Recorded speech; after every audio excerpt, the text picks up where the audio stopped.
Emma Harper. Emma Harper, an MSP, a regional MSP. So Emma, how have you been finding the very first morning? So there's already a buzz about the place, and it looks like this afternoon the seats will be filling up, and I can already see lots of familiar faces that have came here from the southwest of Scotland as well, which is predominantly where I look after, but also people from the Scottish borders. So there's a bit of a buzz about the room and today already, so that's good. And did you get to catch Stephen Flynn's speech, the opening speech of the day? I did. I was in the room for Stephen to basically talk about what's happening in Westminster, but how Westminster's system is broken, how Britain is affecting us in Scotland, and ultimately what we need to do is escape that Tory austerity that's been inflicted upon us, and that's what we're going to take forward this afternoon in the motion. And how do you hope that this conference will impact the SNP going forward into the general election next year? So, yep, there is a general election next year, and I think what this conference should do is allow people to regroup and get ready to campaign again. One of the things we need to do is get out there and persuade people. So we need to be speaking to people on the doors, and we need to be listening to them as well to hear their concerns, because there are some real challenges with the cost of living crisis that the Scottish Government is doing what it can to mitigate the cost of living crisis, or the cost of Westminster crisis that has been inflicted upon the people in Scotland. But we need to be out there talking to people to help them and to see how we can support people to progress towards independence. And how important is this for you specifically in the south of Scotland, where it is quite dominated by the Tories? Well, the first past the post system does bring us Tory MPs in the south, so it means that we need to be out there campaigning, speaking to people, and we need to be persuading people of the merits of independence. There's a lot of people that we speak to, they don't realise that it's the Scottish Government that are putting the measures in place to mitigate the bedroom tax, for instance, or that it's the Scottish Government that are providing the £25 child payment. So once we start to help people realise what the Scottish Government is mitigating, they realise that actually there is a way forward for us. But right now we've got one hand tied behind our back. And going into Hamza Yousaf's speech on Tuesday, what are you expecting to hear from him? Well, I can't really speak for Hamza, but I'm expecting that, he's got a lot going on right now with what's happening with Nadia's family in Gaza, and it's a real challenge, I'm sure, for him to think about family, his close family. He's been grilled about that on the news already, but I know that the First Minister, Hamza Yousaf, will be objective and optimistic, and he will be persuasive in getting the message across about listening and campaigning and persuading people of the merits of independence. Thank you so much for sparing your time, and thank you for joining us on Purpose. Thank you.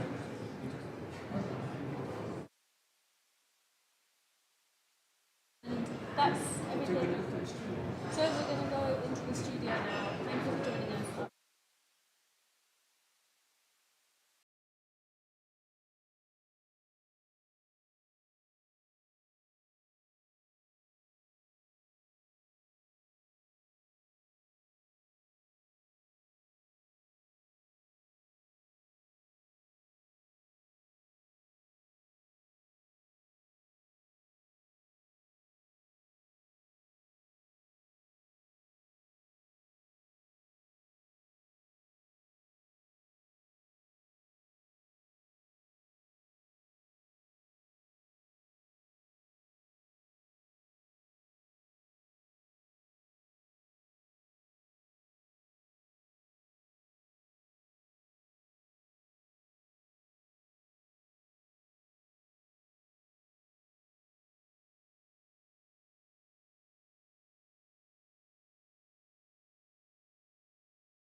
to arrive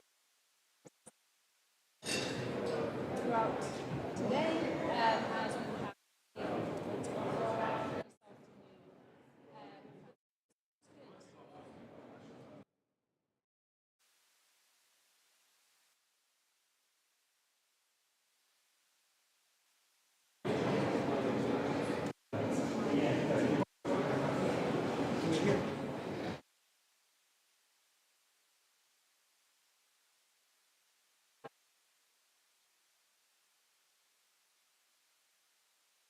Atmosphere has been excellent. It's definitely been building throughout the day.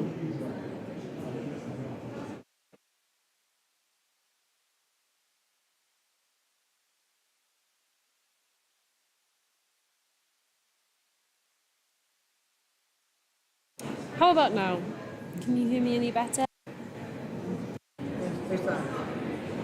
That's better?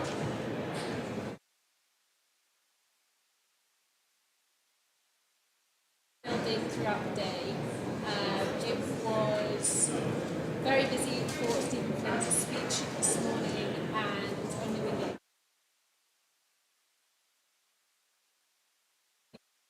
the strategy conference this afternoon is going to be the busiest of the day for sure.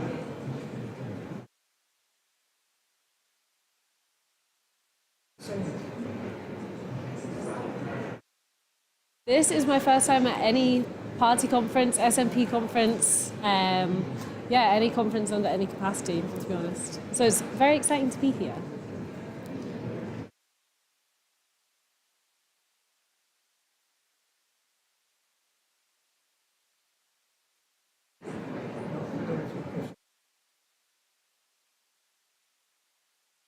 We have not seen Kate Forbes. I do believe that some are not in attendance, as attendance isn't mandatory.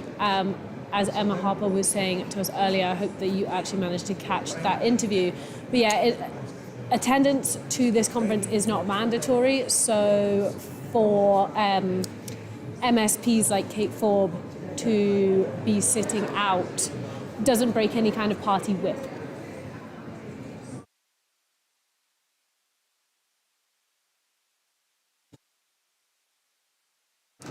There's been no sightings, but as I said, it's first day of 3. They may turn up tomorrow, maybe later, but no sign of them so far.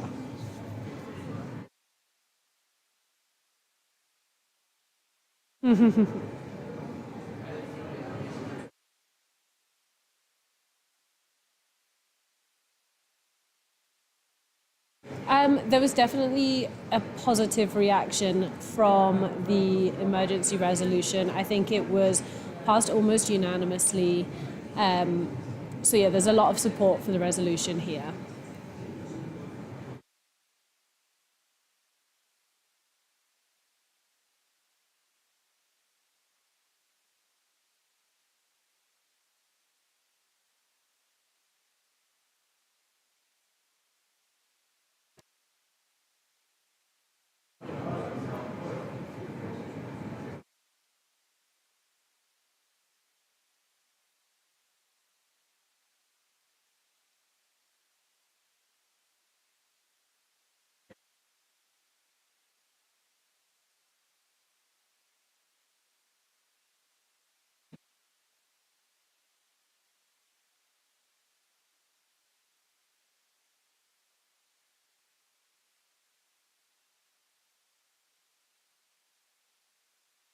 Well, there's a big move at the moment within the SNP to include energy policy into one of the devolved powers before independence. So if that's able to happen, then naturally this resolution will be a lot more relevant. But also they were discussing post-independence what should happen to the energy resources, as Scotland is such an energy-rich country. And it was really interesting. There was quite a lot of debate over whether it should be partially under public control, whether it should be nationalised. And the motion was passed, but there was a lot of great discussion in the conference hall.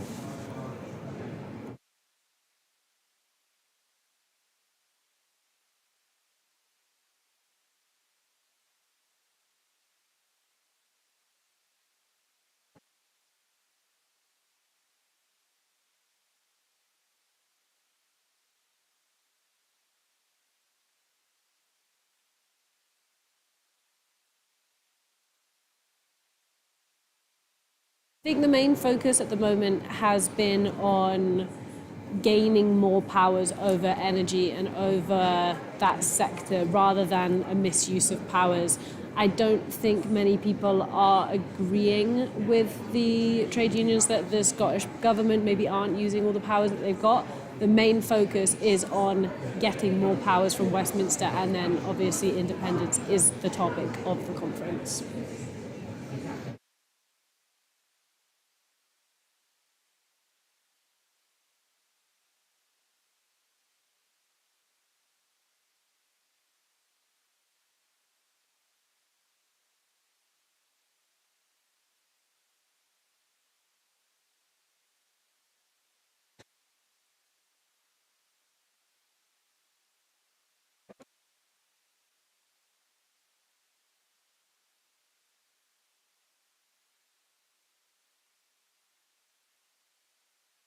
Thank you.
just a roadblock. So if they are going to deny us a referendum, then let us use the next general election to put independence front and centre. Because be in no doubt, conference, this party will never shy away from or abandon our fight for Scotland's independence.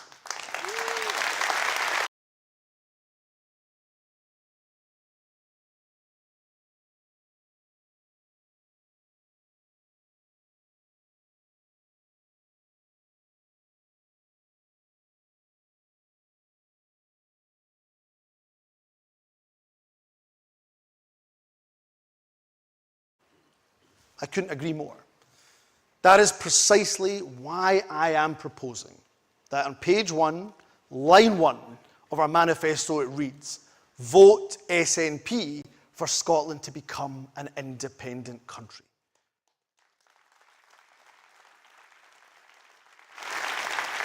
Because it is through independence, it is only through independence that we can extract ourselves from a failed Brexit-based UK economy and win the powers that we need to build a stronger, fairer future. Our children, your children, my children, they deserve nothing less.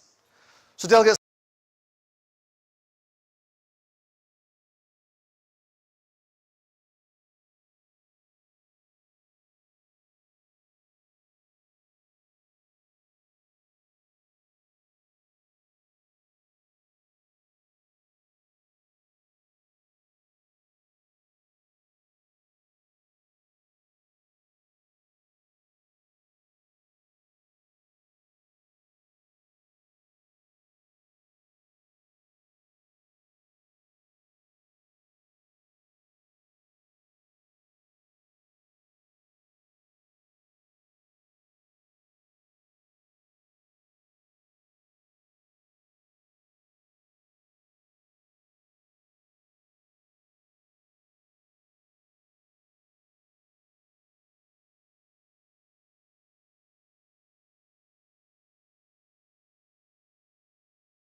to accept them too.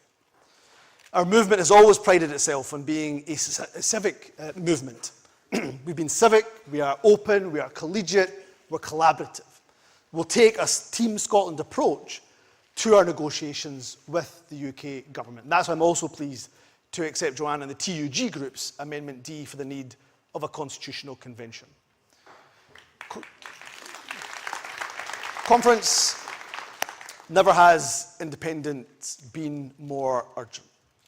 And now is the time to inspire people, to show them the better country we can build with the powers of independence.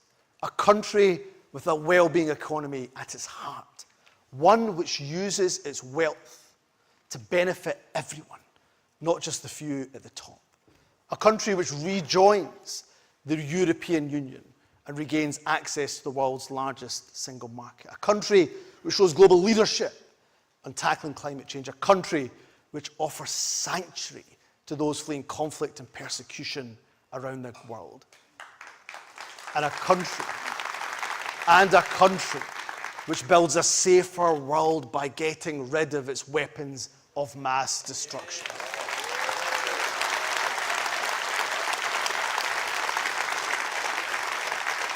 Now is the time. Now is the time to show with everything that we've got that this party stands by its core founding principles. To say to people in Scotland, vote for what you believe in. The real change, the real escape from the Westminster cost of living crisis comes with independence. Vote for the party that will always fight Scotland's corner. The more votes we win, the more support for independence we will secure. The closer the day will be when we become an independent country. I move the motion in my name. I urge conference to back it and to back amendments A, B, C, D and E. Thank you very much.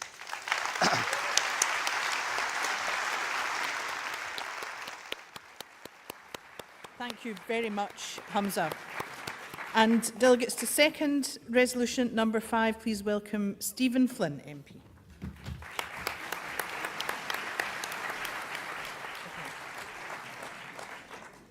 Good afternoon, this time conference.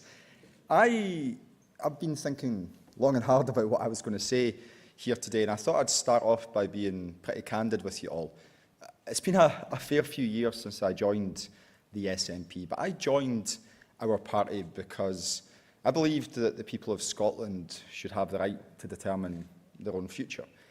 I joined our party because I believe that no matter the bad or the good that happens, that the people of Scotland together would be able to forge a better future.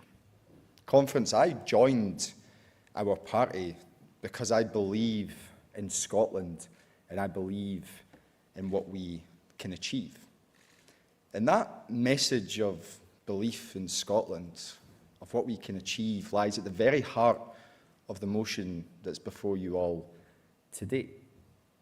For those of us who support independence, the message couldn't be clearer.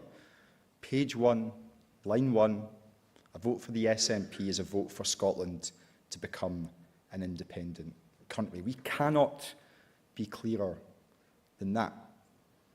But of course, through many of the amendments that the First Minister has outlined that we will accept to this motion, it is about much more than that too. And in this regard, I turn to Amendment A, lodged by Tommy Shepherd and many others. Because if you believe that the powers over migration shouldn't lie in Westminster, that they should lie in Holyrood, if you believe that powers over energy shouldn't lie in Westminster, they should lie in Holyrood, if you believe that powers over employment law and so many other things shouldn't lie in Westminster but Holyrood, if you believe that the power to hold an independence referendum shouldn't lie in Westminster but in Holyrood, then we are the party for you too. And conference, I hear many arguments coming towards us. There are those who believe that we should turn our back and walk out of Westminster, that we should become abstentionists. To those friends and those colleagues, I say very simply that whilst we remain a part of the United Kingdom, as frustrating as that is for all of us, I will never leave the people of Scotland without a voice in that Parliament.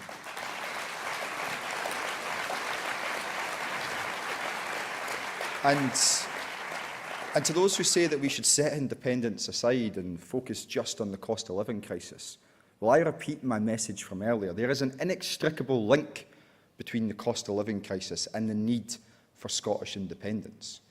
Energy bills are high because of decades of failed Westminster energy policies. Mortgage bills are high because a UK Westminster Prime Minister crashed the economy. Food prices are high because the UK, Westminster, dragged us out of the European Union. The message could not be clearer to each and every single person on either side of the arguments that are, of course, in front of us. But colleagues, I want to finish in perhaps a different way, and that's to reflect upon someone who isn't here. There's an individual, many of whom I'm sure you've seen online in recent months, called Nancy Duffy. And Nancy recently passed away. And, you know, when I met Nancy up in the Broch, I was inspired, because she had fought her entire life for what she believed in. Her belief is my belief. Her belief is your belief as well. Let's get on and finish the job for people like Nancy and every other person who has came before us. Let's agree to the motion as amended. Let's unite and let's deliver that independent nation that we so badly need and so badly deserve. Thank you very much, Conference. Thank you very much, Stephen.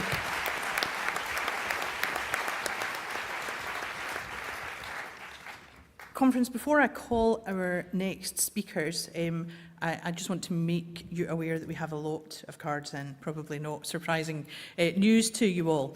And we will try and take as many people as possible. We'll try and make the debate as balanced as possible in relation to the cards we've received. We have received some cards looking to remit back on amendments. You cannot remit back amendments, but we'll be open to taking these cards as speakers against, if possible, to try and make sure that we do have that balance. Also, just to make a plea for people to remember the amount of time that you are allocated. So we're on to 3-minute speeches for all amendments, and any direct negative is 5 minutes. So please try and keep to time, and we'll get as many of you as possible in. That being said, let's move to calling Tommy Shepherd MP, who will move Amendment A, and Tommy will be seconded by Simon Barrow of Leith Branch, who will second Amendment A. So welcome to Tommy.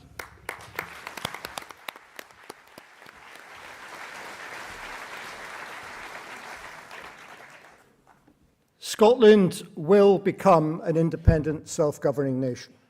And for that to happen, it will require, indeed it must require, a final majority vote of all of the citizens who live in this country.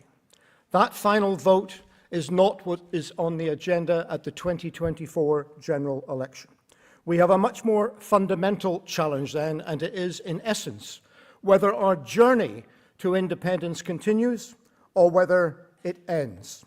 And we need to say to everyone who believes that Scotland should be an independent country, whether that is in 1 month, 1 year or 10 years, or indeed who wants to keep alive the possibility and the option to have a choice on independence in the future, we need to say to them unequivocally, they must vote SNP at that election.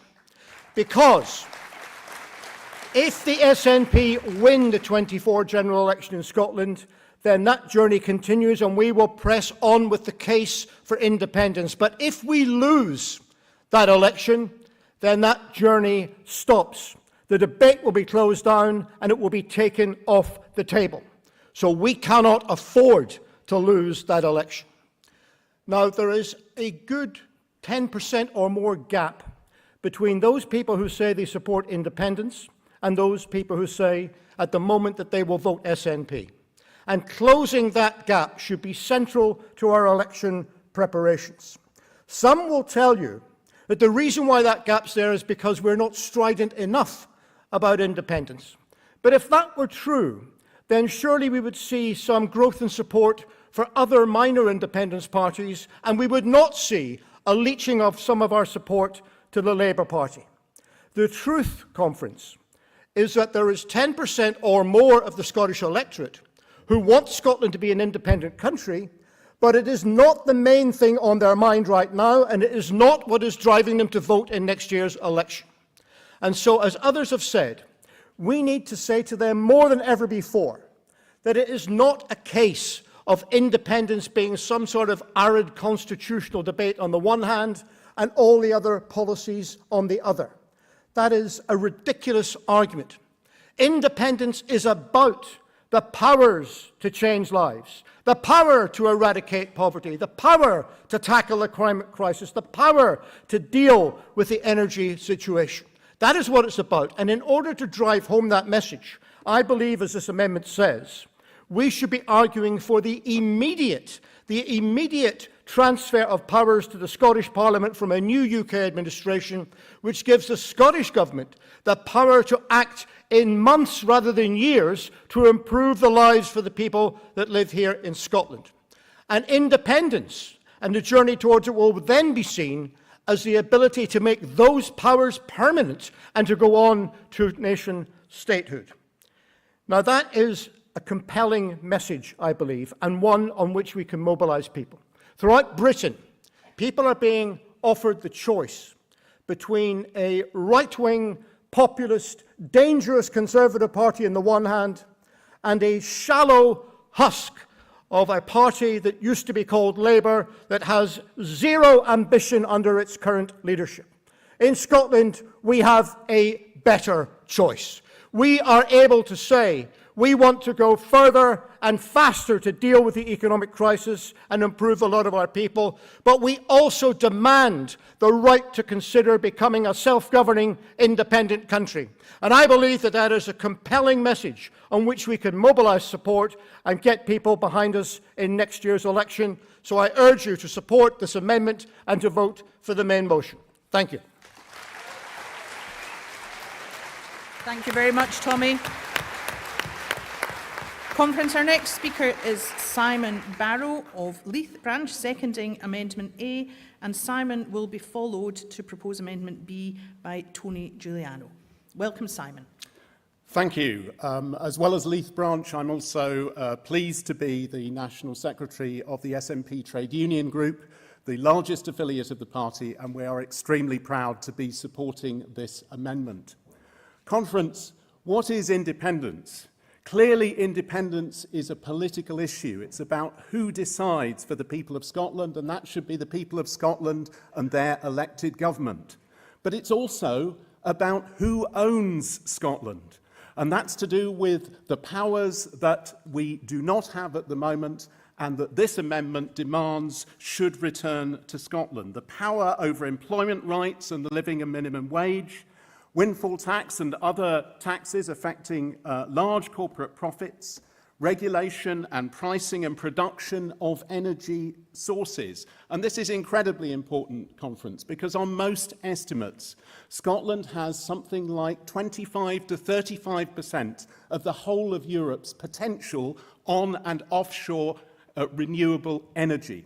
We know where our future, our green industrial future, our fairer, more just future lies, but we need the powers to be able to deliver that. We need to start now. We passed a motion earlier about energy, calling for public ownership. There are things we can do now, but we need these extra powers. They're absolutely vital. And other things as well, the full plenitude of powers in relation to taxation and economics.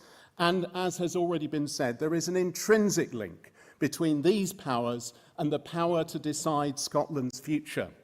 Conference, the Scottish Trades Union Congress, who we are proud to work with wherever we can, and many of Scotland's trade unions clearly back the right of the people of Scotland to decide their future. They also back the repatriation to Scotland, as is our right, of all the powers mentioned in this amendment and others as well.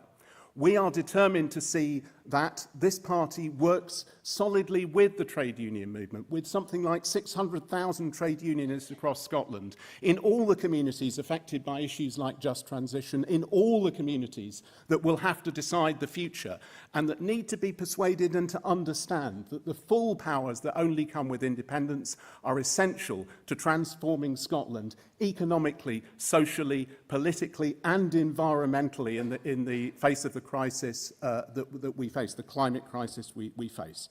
Conference, I urge you to back this amendment. For those of you around at 4:30, come to Room 8. with the trade union group to meet Dave Moxon, the Deputy General Secretary of the STUC, and other trade unionists to talk about these key economic issues, but above all, support this amendment. Thank you. Thank you, Simon. Conference, our next speaker to propose Amendment B will be Tony Giuliano, who will be followed seconding Amendment B by Alison Thewlis MP. Welcome, Tony. Good afternoon, delegates. Conference, I want you to think back to how you felt in those hopeful months leading up to the referendum in 2014. We had momentum. We were shifting opinion from no to yes in town halls across Scotland. We shattered the myth that our country was too wee and too poor and raised Scotland's self-confidence. We demonstrated that independence was bigger than our party, that support was everywhere in every sector of Scottish society. And we did so by building the most progressive, inclusive, grassroots campaign that our country had ever seen, laser-focused on the prize and pulling together in a single direction. Conference, it's time to rekindle that energy, vision and unity of 2014. Which is why when we leave this conference, with whichever strategy we choose, not only do we get behind it, we must move on, as the First Minister said, from the how of independence to the why of independence once more. Because let's be frank, despite a decade of Tory austerity, despite Brexit, despite the corruption on display at Westminster, the dial has not shifted enough on independence. It's on us to articulate with clarity and candour our alternative to this unequal union. And we'll win when we knock on people's doors and they can tell us what our position is on borders, currency and pensions. Conference, there is no shortcut. I welcome the Scottish Government's papers on independence, but we need a campaign that brings them to life with messages that resonate and hit home. We owe it to our activists who are pounding the streets, and we owe it to the public, which is why I'm asking you to back this amendment. Our aim must be to make support for yes unstoppable, build hope, make the connection between people's struggles and what we could achieve with independence, amplify the success of our small neighbours, demonstrate across every area of policy the limitations of devolution, and yes, Conference, hit back at the daily drip feed of lies designed to undermine our party and our cause.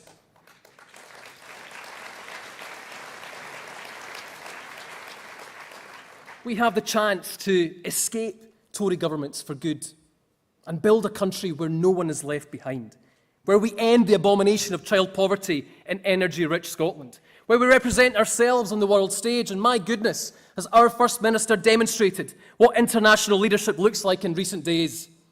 It's time to kickstart our campaign and take our message to every community, every street and every door. So please pass this amendment. Thank you. Thank you very much, Tony. Our next speaker to second Amendment B will be Alison Thewlis MP, following which we will hear from Tony Giuliano to propose Amendment C. Alison. Thank you very much, Kirsten. In this room, and for many who are watching our conference at home, we don't need to be convinced of the merits of independence. We have already come to the entirely logical conclusion that Scotland governing herself is a far better prospect than Westminster governments that, whichever colour they are, do not have Scotland's best interests at heart. But we also know, from the last campaign until now, that that is not enough, not yet nearly enough. In the last campaign, in the last referendum campaign, we moved support from independence from the mid-20s to that 45%, and that shift is still going on. But this didn't happen by accident. Behind the dedicated work of tens of thousands of activists, the length and breadth of Scotland, people who had never campaigned before and people who were stalwarts, sat a campaign organisation to coordinate, to organise, to produce and to purchase, freeing up that valuable activist time to chap the doors and have those conversations, which helped move people from no to yes. And I know, and you know, that that shift is still going on today. Even chapping doors out in Glasgow Kelvin yesterday, people are still on that journey. That shift is still happening. The right materials in the hands of our activists will help to reassure, to move and to convince people, helping to create those important sectoral groups so that every part of Scotland feels part of this campaign. It is vitally important. And having an organisation that will stand behind this will help to make this happen. We can move beyond the 50-50 and build a sustained majority for independence that we will need to win this campaign. There is much work to be done. This resolution and this amendment gives us the tools to help independence happen and make sure that our activists on the street are as well supported as they possibly can be. Support the amendment. Thank you. Thank you, Alison. Our next speaker to move Amendment C is Tony Giuliano, who will be followed, seconding Amendment C, by Stuart McMillan, MSP. Welcome, Tony. Nice to see you again, Conference. Delegates, I think the lesson from Rutherglen was resoundingly clear. We need to talk about independence and we need to talk about powers for a purpose. Powers that will tackle inequality and transform our public services. We're asking the people of Scotland to vote for independence not as an end to itself. I agree with much of what Tommy Shepherd said. But to gain the levers, to tackle the cost of living head on, we need the powers of an independent country. To build an energy system designed for communities, not corporate greed. To abolish zero-hour contracts. To invest in the green jobs of the future and turbocharge our economy, to protect the Scottish Parliament from Westminster power grabs, and to escape the calamity of Brexit that we did not vote for, and Conference, to never see a Tory government imposed on Scotland again.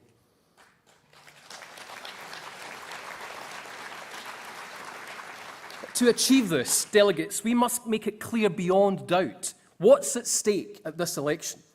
And that's why, if this amendment passes, we will add the words independence for Scotland to our name and logo on the general election ballot papers. Conference, in itself, this is not some magic wand solution, but it sends an important message, complementing our commitment on page 1, line 1 of our manifesto, that a vote for the SNP is a vote for Scotland to become independent. Because our challenge is to mobilise and win back the trust of SNP voters who in Rutherglen stayed home. And make no mistake, if we're asking yes voters beyond the SNP to lend us their vote in this election, we need to give them a reason for doing so. We cannot take those votes for granted. No single political party holds a monopoly on nation building. It will take all of us. So let us reach out across the political divide. Independence for Scotland. That's who we are, that's what we believe in, and that's what we will fight for in this election. Please pass the amendment. Thank you. Thank you very much, Tony. To second Amendment C, we will hear from Stuart McMillan, MSP, who will be followed, proposing Amendment D, by Joanna Cherry, MP. Welcome, Stuart. Thank you very much, Convener. Conference, we are the party of independence. Sometimes we might have forgotten about that over the years, but we can never, ever forget that. This particular amendment is something that I genuinely support, wholeheartedly support, because it will provide that clear message to every single voter that when they do go and vote in the next Westminster election, they will know exactly what they are voting for. Now, we are a party of democracy. And whatever we decide today in terms of the resolution and also the various amendments that we have and also we're going to be discussed upon, whatever we decide today, we do need to get fully behind it. When this conference finishes, we get out in the streets and we engage, we talk, we engage with every single element of our community to the best of our abilities. Because we've got a vast membership who have got an ideal opportunity to go out and talk to our friends, our neighbours, our families, our work colleagues, to ensure that we get that message over about how important independence actually is. And certainly we know that we've already heard this within the last week. Ian Murray MP, there will be no more devolution under the Labour Party. Sir Keir Starmer last week, he wants to be the Prime Minister for yes voters and no voters. How can he be a Prime Minister for people who support independence? How can he actually be a Prime Minister to actually engage with people who want independence? In effect, he's actually saying, him and his party are saying to every single one of us in this room, every single member of the SNP, every single person who wants independence, you do not count. So remember, we are the party of independence. Let's pass this amendment, let's pass this resolution, obviously with the variety of amendments that obviously are going to be there, which you are going to vote for or against, and let's get out there and then let's win this Westminster election and then move forward together, united towards our independence. Thank you. Thank you very much, Stuart. So our next speaker will be Joanna Cherry MP, moving Amendment D, and Joanna will be followed by Amy Callaghan MP, seconding. Before Joanna begins her speech, if I can just point you to a very small textual change to Amendment D. In your conference programmes, it refers to deletion after line 1, and we're actually asked that we change that to deletion after line 4. So that's quite straightforward to understand, and I hope that conference is agreeable to that. And over to you, Joanna. Thank you, Kirsten, and good afternoon, conference. The driving force of this party is the cause of independence. And as a matter of international law, the people of Scotland have the same right to self-determination as any other people in the world. So don't let anyone ever tell you otherwise. The best way to demonstrate majority support for independence would be to hold another referendum. But despite our many mandates to do that, the current Westminster government won't agree because they know we would win this one. Support for independence is remaining steady around the 50% mark, and with another campaign, the only way would be up. For the last few years, I've argued that delegates should debate our independence strategy on the floor of this conference.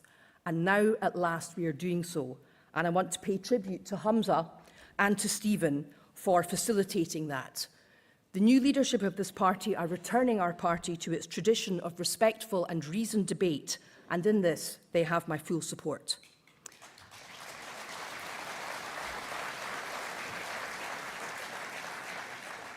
Hamza also has my full support in his call for unity. Over the last week, I've had the pleasure of discussing with Hamza how that unity might be brought about, and I recognise that it will require compromise and sacrifices from everyone. And that's why I'm prepared to compromise by not insisting on my Amendment F, but I know that others may want to speak to it. I'm also in complete agreement with Hamza that it would not be wise to treat next year's general election as a de facto referendum. But I also agree with Tommy and the proposers of Amendment A that we should leave open the possibility of treating a Holyrood election as a de facto referendum on the understanding that votes for any of the independence supporting parties should count towards a majority. As Tony has just said, when it comes to self-determination, there is no hierarchy of votes. And on our journey to independence, we must take others with us. That's why I want to see the promise of a constitutional convention come to fruition. And I'm absolutely delighted to have Hamza's support for my proposal. The Constitutional Convention should consist of any MP or MSP who wishes to join it, regardless of which party they belong to. But it should also include representatives of Civic Scotland, the grassroots independence movement, and indeed representatives from the smaller pro-independence parties. Conference, we all know that Scotland can be a successful independent country and take its rightful place on the world stage. But how we get there is not straightforward, and it must include bringing as many people with us as possible. And that means reaching out to the grassroots movement and to other pro-independence parties, as well as those who are not yet convinced. And I think a constitutional convention can do that. And the last thing I want to say is this. Some people say that in debating our independence strategy, we're just talking to ourselves. but we're not. Our independence strategy is a fundamental matter of democracy, and it's fundamental to realising the right of self-determination. Those are the reasons why I and you joined the SNP, and that's why I'm so delighted that at last, this afternoon, delegates are getting the chance to debate our strategy. Thank you, Hamza. Thank you very much, Joanna. And to second Amendment D, please welcome Amy Callaghan MP. Amy will be followed, proposing Amendment E, by Jim Finlayson.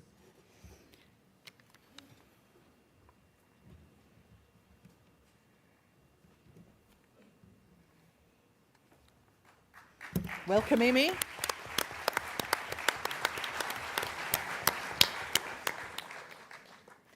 Thank you, Kirsten. Conference, fellow delegates, friends. I hope we can agree that this debate today, the resolution from our leadership, provides much needed clarity and allows each of us, as a party, as a movement, to unite behind a process and get our nation her independence. We will put to bed, right here today, what our opposition have been wanting us to focus on, and go back to our communities right across Scotland to win over those who are still undecided. It's those who are still undecided who will ultimately decide the future of our country. Friends, it is by being broad, being open, being inclusive that we win our independence. Conference, at the very heart of our independence movement is the Scottish National Party, but independence transcends any one political party. Our movement should encompass folk from all parties and none. We need to take people who are representative of all of Scotland along on this journey with us. Friends, this is why I support the amendment to include a constitutional convention into this resolution. A constitutional convention embedded into Scottish society, bringing Civic Scotland along with us as we build our case with the wider population. If we look to the 90s and reflect on building the case for the devolved Scottish Parliament, the Constitutional Convention was undoubtedly helped to lift support. Conference, we need to learn from what worked well in 2014. Undeniably, that was a grassroots independence movement where anyone and everyone's voices were heard, where politicians led the charge but listened, where your neighbour, your teacher, your bus driver, you had a voice and felt listened to and included in our movement. Many of you will be here today because of that. Friends, I'll end where I started, on a plea for unity. Let's leave here with an agreed strategy that we can all get behind with our leadership. Let's get out there and win over hearts and minds. Let's show people right across Scotland that broken Brexit Britain, that the status quo isn't working for Scotland. We won't put up with it any longer. Folk out there are skint, folk out there are scunnered. Let's get on and get this done. Thank you. Thank you very much, Amy.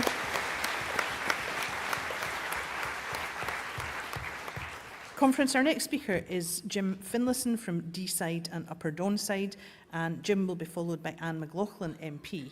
As we wait for Jim to come to the podium, I wonder if I can point out a typo in the text that you see before you. It says paragraph 6A, it should actually see paragraph 6, and the same typing error is a couple of paragraphs below in Amendment G, so they should both say paragraph 6. And with that, welcome to Jim. Scunner, Jim Finlayson, and thank you, Christian Allard, whom I catched a bottle of water from before I come up here. I suspect I'm probably kicking at an open door with this amendment, but I intend to pitch it from two separate points.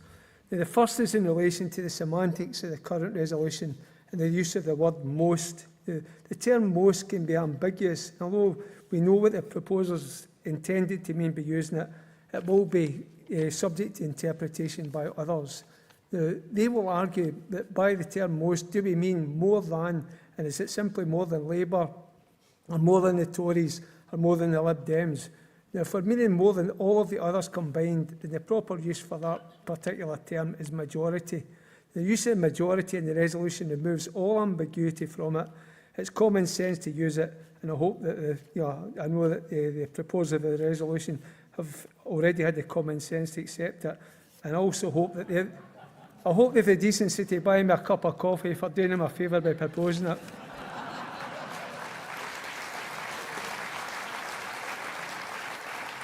Now, my second point, though, concerns the actual principle of a majority of seats, and I know from the other proposed amendments before I heard Joanna speaking that their movers possibly wanted us to go down the route of the de facto referendum, based on us gaining a majority of votes cast at the general election. I'd simply remind those members that we're talking about a general election, and as our opponents will tell you, that outcome is determined on the number of seats won in the election and not the number of votes cast during it. Now, I'd also remind everybody here, and it's been a hobby horse of mine for a long time, that until March of 2000, the SNP's policy always was that if we won a majority of seats in Scotland at a UK general election, then that would be a mandate to commence negotiations on Scottish independence. Now, when we fought the 1992 UK general election, our slogan was free by 93, and I didn't hear a single voice within the party saying that a majority of seats won at that election would not be considered as a mandate. Now, the goalposts after that did shift after the re-establishment of the Scottish Parliament in 1999, and a referendum of independence at that point became a feasible possibility. Now, that feasible possibility is no longer available to us, and that is why, in my opinion, we need to revert to a pre-March 2000 policy of a majority of seats, providing the legitimacy for the SNP to demand negotiations on Scottish independence.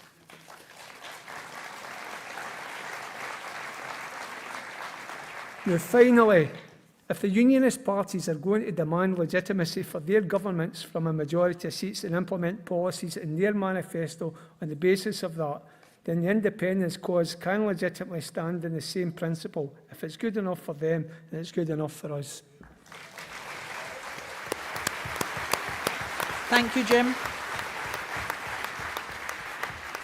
And to second Amendment E, please welcome Anne McLaughlin MP, and Anne will be followed proposing Amendment F by Chris Hanlon of West Fife and Coastal Villages. Welcome, Anne. Afternoon, Conference. Yes, I'm speaking to support the change in wording from most to majority of seats, and I'm not supporting the highest percentage. I'll come on to that in a minute. And also, I was very happy to put my name to Tommy Shepherd's fantastic amendment, and really glad that it's been accepted by the movers of the motion. In 2019, the Conservatives in the UK were described to have won a landslide victory, and their landslide got them 43.6% of the vote, so not 50 plus. In 2017, 42%. In 2015, the year I was first elected, 36.8% was enough to allow the Tories to govern the UK. But in Scotland, their vote was 14.9%, and they still got to inflict Boris Johnson and all the others and all their absolutely dreadful policies on us. So I get the argument that we have to have a higher bar, and we already do, and this calls for a higher bar than any of them have done. If you look at 2017, only because it was the easiest one to work out the arithmetic, the Conservatives got 296 seats out of 650, which is 45%. So they didn't even win a majority of the seats. And some would say if it's good enough for the goose, but I'm not saying that. I'm saying that we should have a higher bar and we should win a majority of the seats rather than most of the seats as they did. If you look at the last general election, the SNP in 2019, we won 45% of the vote. We've never had 50% plus. I think it's setting ourselves too high a bar that nobody else is set to that standard. And I'm a really positive person. I think one day everybody will want to vote SNP, but I don't think that's going to happen within a year. We won 48 out of 59 of the seats, so we got both the most seats and the majority of seats. And we believe that gave us a mandate for an independence referendum. Well, of course it did, but they refused to allow us. So if we believe that gave us a mandate for a referendum, then surely we can support this. And I'll just briefly say, because there's nothing flashing at me, which is most unusual for Kirsten, I have to say. I think I get different timings. Thank you, Kirsten. Now I'm being flashed. Okay, I just want to say... I just want to say how much I enjoyed listening to Amendment B as well, because it brought back really happy memories of a very joyous time when we were looking at what an independent Scotland would consist of, when we were having really positive conversations about the constitution of an independent Scotland. And it was just such a fantastic time, except for the fact that, apart from in my constituency, of course, we didn't win. So I think we need that structure.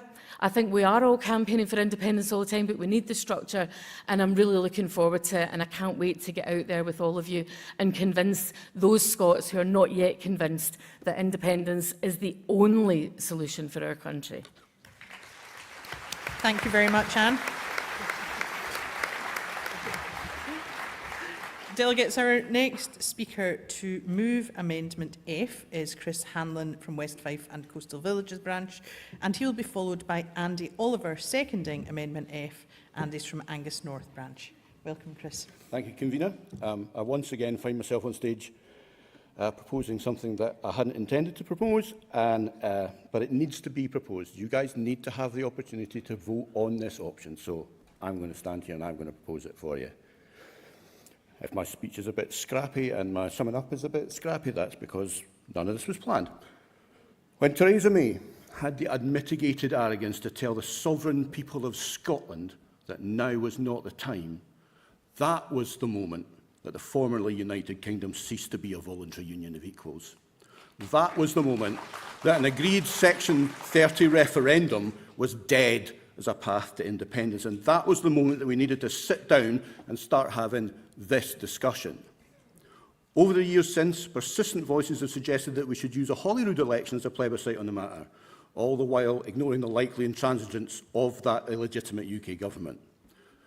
Nevertheless, we gave that a try. 2 years ago, we won 50.5% in a Holyrood plebiscite on whether Holyrood would legislate for a second referendum. That path too was blocked, this time by a UK Supreme Court captured by political expediency. The only remaining narrative that has any legitimacy in the story of the UK as a voluntary union of equals is that, in accordance with the claim of right, the expression of the settled will of the sovereign people of Scotland at a UK general election is self-executing. If a majority of those who vote in any such election vote for candidates that support dissolving the union, then that, in principle, is indisputably a legitimate method of bringing about independence. The important thing here is that this is a strategy that the sovereign people of Scotland, all of them, can accept as legitimate and a fair way to make such a decision. Now, I hope that we will adopt that strategy here today, and that next year we will go on to blow the doors off our 2015 results and achieve our independence. But even if that doesn't happen, even if the sovereign people of Scotland are not quite ready to take that step yet, it is crucial that here today we put this matter to rest, adopt this as our strategy going forward, so that in every future UK general election, the parties that make up the anti-independence coalition know that the people of Scotland will be standing in judgment of them and can choose to bring the union to an end if they find them wanting. I recommend that you vote for amendments A, B, C, D and F, or frankly reject the resolution entirely as lacking in ambition. I think we should leave open the possibility of every future UK general election being an opportunity for the sovereign people of Scotland to choose freedom. Thank you very much. Thank you very much, Chris. Our next speaker seconding Amendment F is Andy Oliver from Angus North branch, and following Andy we will hear proposing Amendment G from Pete Wishart MP. Welcome, Andy. Thanks, Kirsten. Good afternoon, conference.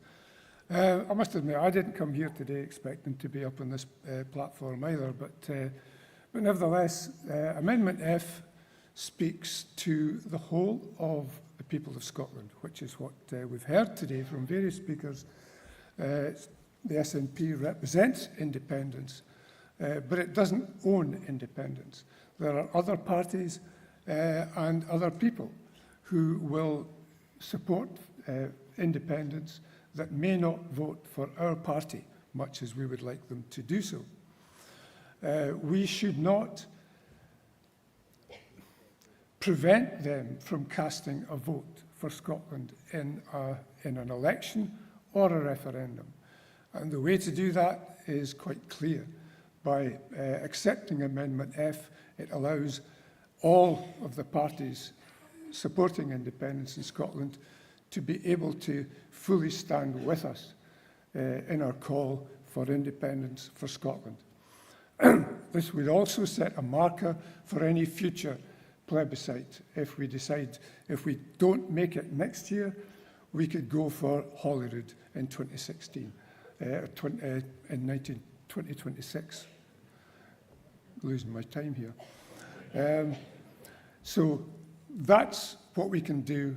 It may not be a de facto referendum, but believe it, this is a political battle which we can only fight and win if we have a clear evidence of a majority of opinion of Scots supporting us. So please accept Amendment F.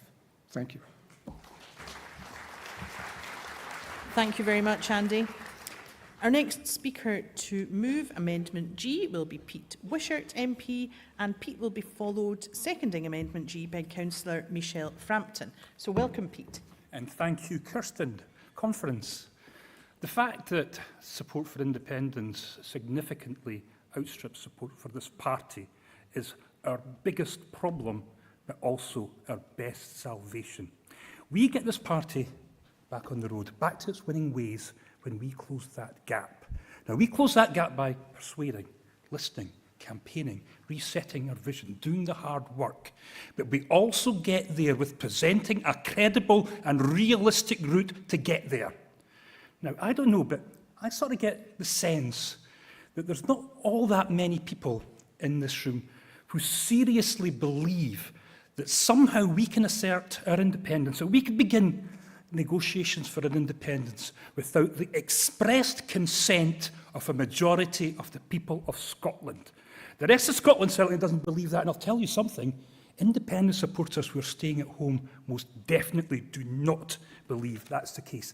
In conference, we already have both the most MPs at Westminster and a majority of MPs at Westminster. What we've got to do is to close that gap. And I'm not bothered about playing Westminster games, about playing by Westminster rules. I want to take Westminster out of the equation.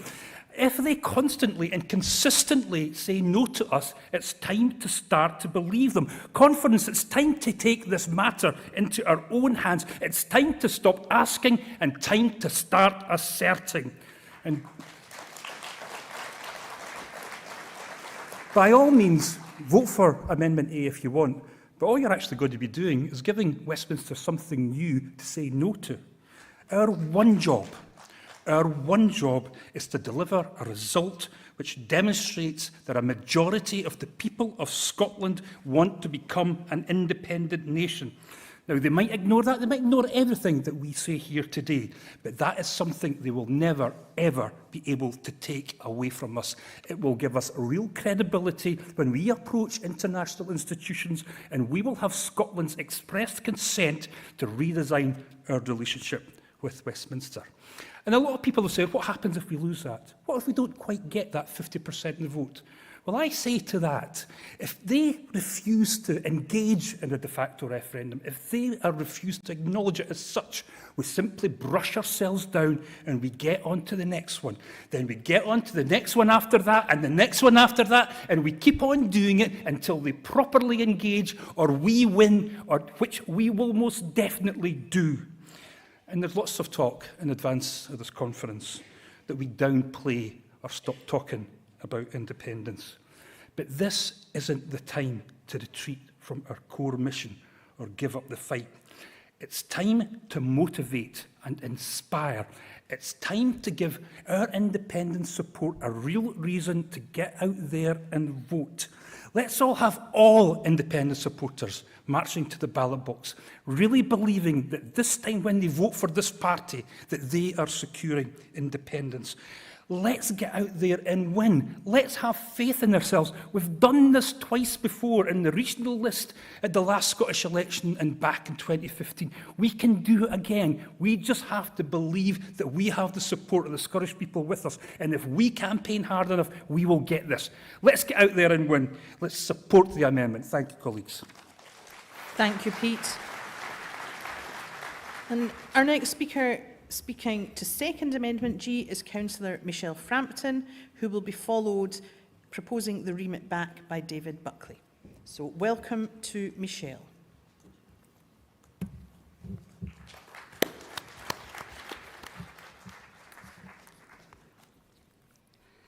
Good afternoon, Conference. I'm happy to second Pete Wishart's amendment. Although the election in 2024 is a UK election, Scotland is better than playing to Westminster rules. To truly represent the wishes of the majority of Scottish voters, we require to secure the majority of the vote in 2024. We have had majority seats in the past, but we are not any further forward to getting our independence. This is why I back the amendment for a majority of votes, not seats. It's time to stop allowing Westminster to keep saying no to Scotland. Please back the amendment. Thank you. Thank you very much, Michelle. So please welcome to the stage our next speaker, speaking in favour of the remit back, David Buckley from Paisley Tannahill branch, who will be followed, seconding the remit back, by Dovidas Koulisas of Govan Kingston branch. David. Thank you, Kirsten. Good afternoon, Conference. I'm supporting the remit back to this resolution because I consider this strategy, even if amended, fundamentally flawed. Nowhere in the resolution or any of the amendments is there an effective follow-up strategy for the outcome where the next Prime Minister turns to us after the election and simply says, no, get stuffed. Regardless of who is in number 10, be it Starmer or Sunak, there is no likely election result where a second referendum will be forthcoming. There is only one outcome where we might have some leverage over Westminster, and that is where a minority Labour government is wholly dependent on SNP MPs in order to gain power. It's not impossible, but it is extremely unlikely, and this is a gamble of very long odds in which to wager the health, happiness and prosperity of 5.5 million people. What then is the alternative? The answer is simple, though not so simple to implement. We must become ungovernable. We must make the economic and social cost of keeping Scotland in the Union greater than the cost of letting us go.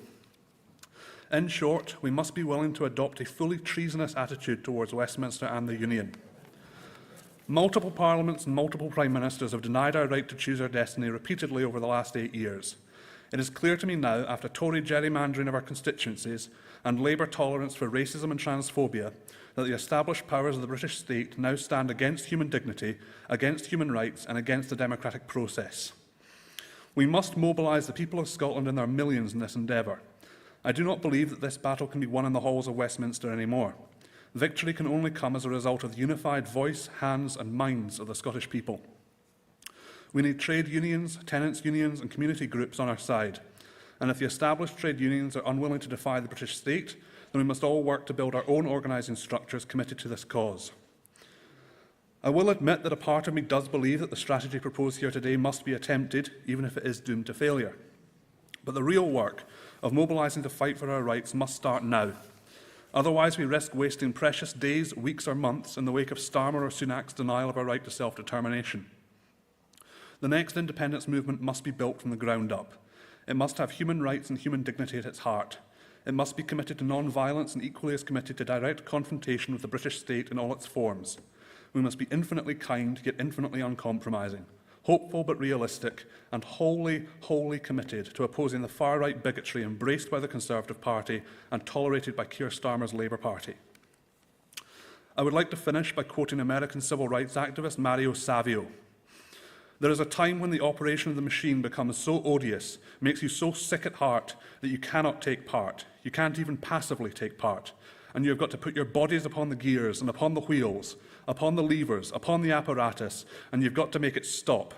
and you've got to indicate to the people who run it, to the people who own it, that unless you are free, the machine will be prevented from working at all. Please support the remit back.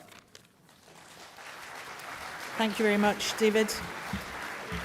And to second the remit back, please welcome Dovidas Kouliasas from Govan Kingston branch, who will be followed, speaking to the direct negative, by Graham McCormick of Helensburgh branch. So welcome, Dovidas.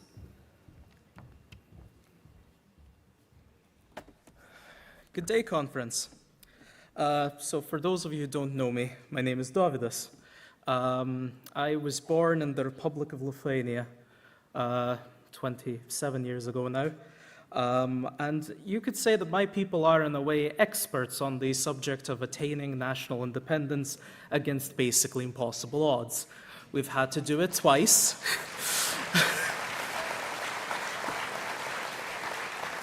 We've had to do it twice. We've been occupied by at least 4 different countries, one of which is engaged in a revanchist campaign against Ukraine right now.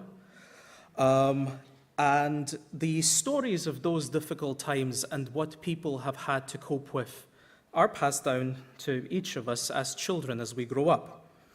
So that is a huge part of why I standing before you today, looking at this plan that has been presented before you today, cannot say, well, I must say that it goes against that inherited sense of what makes a campaign for independence successful. What kind of mandate is it to win a majority of seats alone on the blatantly undemocratic first-past-the-post system? Sure, you can answer, oh, well, every single Westminster party does it, but first of all, we are not proposing to do this for a mandate for governing the utterly broken British state. We are proposing to do this as a mandate for the independence of this country. For that, like Pete Wishart MP said, I don't believe that any of us here today seriously believe that we can create an independent country without the support of its people. And that means the people who we have not yet reached out to, people who we attempted to reach out to but so far failed. Basically, the entire 60 to 50% of the population that continue to answer in opinion polls that they do not support independence. We have so far not succeeded in reaching out to them. Conference, we are not in a place where in a path of using a de facto referendum or anything remotely similar to that, such as picking up a general election result, going to Westminster and saying this is a mandate now. We are not in a place where the bulk of our country would actually support us in that endeavor. There is no way that we can simply ignore the only way that countries become independent is when they are backed by a sizable, sustained majority in support. Whether this is done in some places by plebiscitary elections, this is done in some places by referenda. But the truth is that one way or the other, we have not cleared the basic building blocks, the basic bar that we need to clear in order to create an independent country. And I think what this motion is fundamentally trying to do is sort of mislead ourselves into believing that we can somehow accomplish that in a Westminster election in 2 years' time. We need to indeed get back to the how, not the how, but the why of independence. And we need to speak to the people who so far continue to answer no when they are asked, should Scotland be an independent country? Conference, I ask you to think again. Please support the remit back. Thank you very much, Dovidas. So, delegates, our next speaker who will propose the direct negative is Graham McCormick of Helensburgh branch. And following Graham, with no second required for a direct negative, I will call Jamie Hepburn, MSP, to speak in favour of the resolution. Welcome, Graham.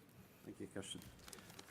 Conference, I'm going to do something which I don't know has been done before. I'm going to ask if you truly believe that Scotland can be an independent nation state without the consent of the UK government. Would you raise your hands?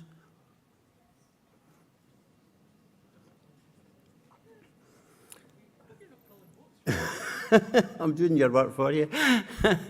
Thank you.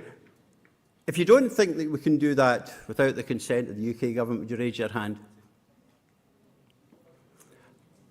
And if you're just not sure, would you raise your hand? Well, thank you very much. Well, basically, I think you've done my work for me, because this resolution and the amendments failed to answer the basic question: what if we get a majority of the votes? And in order to satisfy international norms, we need a majority of the votes. What if we get a majority of the votes and we ask to negotiate?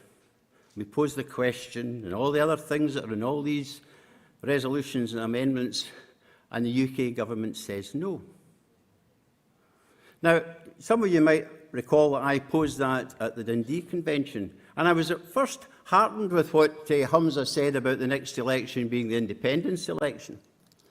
Because basically, if they say no, or they disagree with us, there is a perfectly acceptable way in which we can become an independent nation state. And that's not independence, that's dissolution of the Union. And the United Nations even accepts that as an acceptable way, and it even has conventions indicating how the assets and liabilities of the former state can be divided up.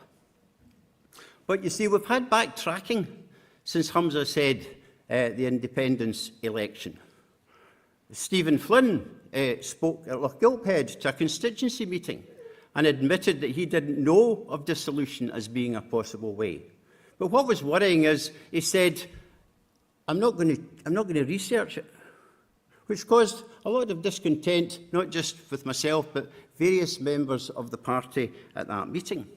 And we've had Tommy Shepherd and we've Alan Smith writing articles in the National, indicating that they're looking for the election, basically, so that they get back to Westminster to hold the UK government to account. When has the UK government ever given us extra powers since 2016? They're taking them away, and they'll continue to take them away. And then we've had, I was at a candidate selection meeting where the two candidates, it was posed, why doesn't the Scottish Government use the powers more widely than it has just now? And I was told, and the people in the Zoom meeting were told, oh, I'd be a bit scared to do that because they might take these powers away from us. I mean, William Wallace must be burling in his various graves over that one. And then we've got Humza reported, I think, in an interview in the Herald yesterday, which said that he didn't, I think I'm right in saying it, that he didn't think that the SNP so far had connected independence with the cost of living crisis. Well, that's the responsibility of our politicians. I mean, they've been there for quite some time. They are the evangelists of independence, and every day they should be contacting that. I'll wind up in a second, if I may. Wind up now. Oh, I've got a great line at the end, though. Can I just ask in a point of order, since I'm moving the direct age, did I get a chance to sum up? You will do. Oh, well, that's fine. Well, I'll leave some of it until later on. It. What we have in front of us here is what I would term flatulence in a trance, because we're being offered things that nobody knows what they're talking about, you know, this thing and that thing and all the rest of it, and we're supposed to come together on that. Now, I think that we should make a positive out of this negative, and I'll tell you how we do that in my summing up. Thank you.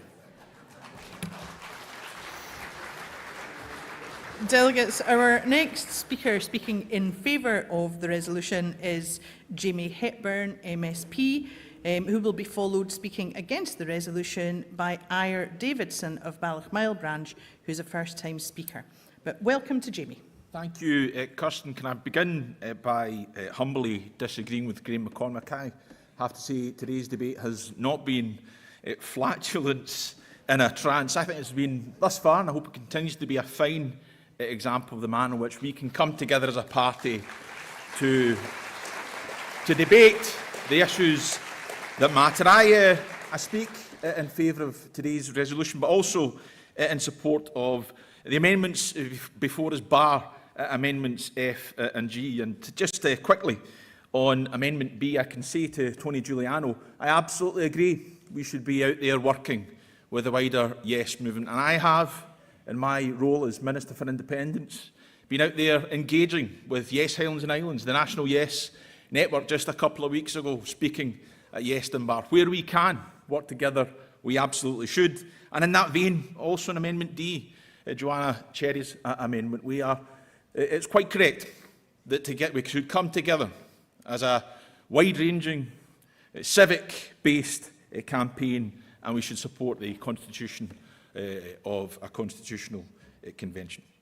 On amendments F and G, the First Minister has already laid out the reasons why we should not support those, and I agree. We should not be creating an additional hurdle that we have to surmount in a way that no other party does at this coming general election. I understand and I recognise the case being made. I understand the arguments and the rationale, but the rules of a general election are simple and straightforward. Win the most seats and you have won. Your case has been successful, and that's not a case of lacking ambition, as has been put. No other party, not a single other party, will go into this coming election seeking victory on the basis of a majority of votes cast. They will be looking to win the most seats, and they will say they have won the election. We should stand on the same basis. Let's not make victory harder for ourselves. And in that vein, we face a big task ahead of us. We face a tough general election. And in that general election, we have to make our independence case assertively and clearly. There can be no greater clarity than a proposition set out in the first line of a manifesto: vote SNP for Scotland to become an independent country. I like that. I hope you do too, and I hope you'll support it. The resolution before us is also one I support because it puts the onus back on the UK government. They say they support the right of the people of Scotland to self-determination. They say they support the right of the people of Scotland to choose their own future. They say that the UK is a voluntary union. When we win the next general election on our terms, they will have to prove it when we seek to engage and put our win into democratic effect. But I want to finish by saying just a few things. Once we've agreed our position today, it's more important than talking about process that we make the case.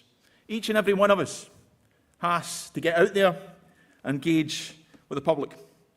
We get out there and we make clear that in Scotland we don't just face a cost of living crisis, we face a cost of Westminster crisis. We get out there and we make the case that other countries like Scotland, Denmark, Finland, Norway, Ireland, independent countries the same size as Scotland, are healthier, wealthier and fairer than the UK. We get out there and we make the case that the only way we get rid of the Tories, unelected Tory governments forever, is through independence. We get out there, we go to every city, every town, every village, every clachan, every street, every doorstep. We make that case. We make that case together, and we win. Thank you very much, Jamie. Delegates, our next speaker speaking against the resolution is Ire Dobson of Ballochmyle, who is a first-time speaker, and will be followed, speaking for the resolution, by another first-time speaker, Iona Fife. So welcome, Ire.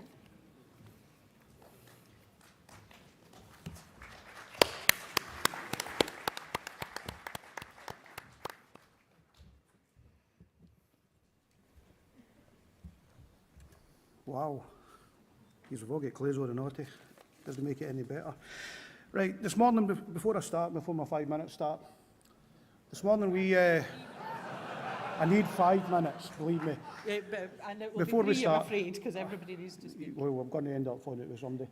Before we start this morning with a nice, necessary resolution regarding the atrocities going on in the Middle East.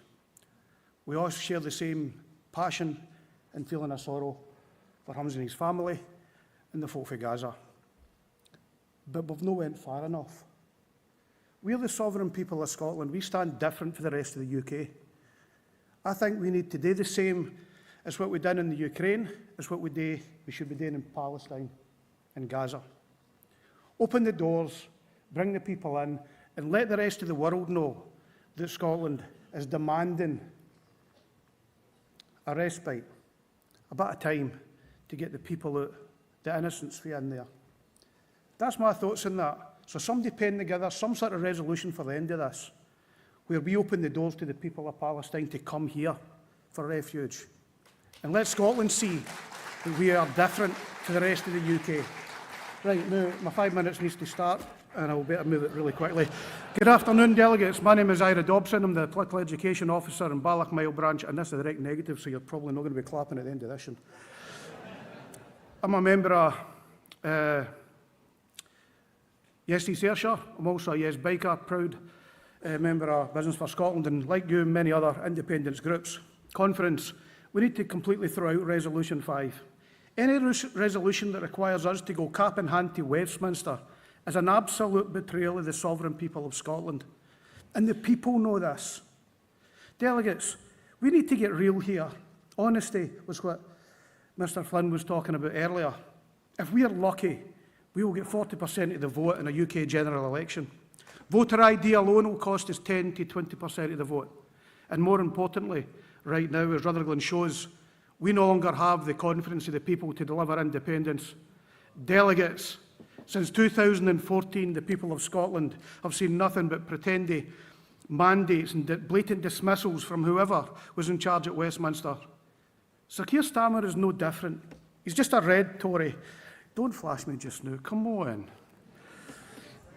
Everybody? Well, it was a direct negative to start with. Don't use your time doing speaking. Right, so delegates.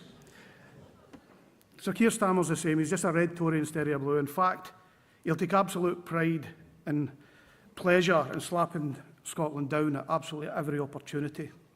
So Hamza, please, stop listening to the folk round about you that's asking you to wish for permission for Westminster to negotiate. Negotiations done. We need a resolution that's actually going to deliver, a resolution that's going to dissolve the 1707 Treaty of Union with England. That's what the people want to hear. Because in Rutherglen, I'm red and I'm going to get told to shut off right now, so I'll go to Anne finally. We're the sovereign people of Scotland. We're done asking, we're done talking, we're no longer negotiating. This union is done. And a vote for SNP at the next UK general election should be a vote to dissolve the 1707 Treaty of Union. No a vote to go cap in hand and ask to negotiate for what? What are we asking for? I'm asking you to wind up. Thanks, Ira. 3 minutes. Thank you very much, Ira. To follow Ire, speaking in favour of the resolution is Iona Fife, another first-time speaker, who will be followed, speaking for the resolution, by Emily Chung of Meadows Morningside Branch. Welcome, Iona. In 2014, Andrew Whitaker described the civic grassroots organisation of artists and creatives, National Collective, as the most significant cultural voice to emerge in the referendum debate so far. Emerging and established creatives have long been the bedrock of successful social and political movements, and the cause of Scottish independence is of no exception. Artists, poets, playwrights, theatre makers, actors, musicians, writers, We are the people that document our human existence through art, who lend their voices to social and political causes, and who bolster our movement. No movement in Scotland has been bolstered by creatives more so than Scottish independence. Our artists articulate themselves in accessible, innovative and creative ways, and in turn, their messages permeate a cross-section of society. 9 years on, it is still our creatives who are powerfully and resiliently conveying key messages in support of an independent Scotland through various art forms. Even in the face of adversity, in the face of Brexit, which was imposed on us, in the face of losing access to funding from Creative Europe, and in the face of a pandemic which nearly decimated our industries, the resilience of our art sector has always shone through. In an independent Scotland, arts and culture must continue to be front and centre in conveying our sense of cultural identity on the global stage. Not only do our artists act as ambassadors at our nation's traditions and languages, but the art they create is a perfect advertisement of the many ways Scotland wishes to position itself in the world as a welcoming nation of acceptance, of a nation that doesn't seek to punish the vulnerable, and of a nation that wants every child to have the same start in life. From the work of Corinne Pollart's Songs of Ecology and Climate Change to songs written about Kenmure Street to the poetry of our maker, Kathleen Jamie, our artists are continually documenting and raising awareness of the injustices faced in the world. Creatives act as a crucial and important cultural ambassador and also act as our activists. We must continue to value these workers in an independent Scotland, but we must not lose sight of supporting the arts right now in real time. For the arts is the backbone of our well-being economy. Through project grants and support for our regularly funded organisations, the Scottish Government is and should continue to support the delivery of vital well-being projects across Scotland. The well-being economy aims to serve and prioritise the collective well-being of those in society, and in my opinion, a healthy and thriving and well-funded cultural sector is paramount to the aspirations of the well-being economy. Our culture sector feeds into workers and service users' livelihoods, their mental health and their community. We are richer as a nation in investing and recognising our intangible culture, heritage, customs, traditions and language. This is why I welcome the Scottish Government's move to introduce the Scottish Languages Bill, which will see an update to the Gaelic Language Act of 2005 and introduce a Scots Language Act, which will finally recognise our other national language that over 1.5 million people stated they could speak in 2011. This is just one part of the jigsaw. I urge conference to continue to recognise the value of our arts and culture to both current-day Scotland and an independent Scotland. With the powerful support of creatives, a civic movement, I believe that with fair and equal treatment to this community, when empowered, united, funded and thriving, will be powerful enough to turn heads and minds of undecided voters. I support the original resolution. Thank you. Thank you very much, Iona. And our next speaker, who is speaking in favour of Amendment A, is Emily Chung, a first-time speaker from Meadows Morningside branch, who will be followed, speaking against Amendment A, by Luke Buchan of Peterhead. So welcome, Emily.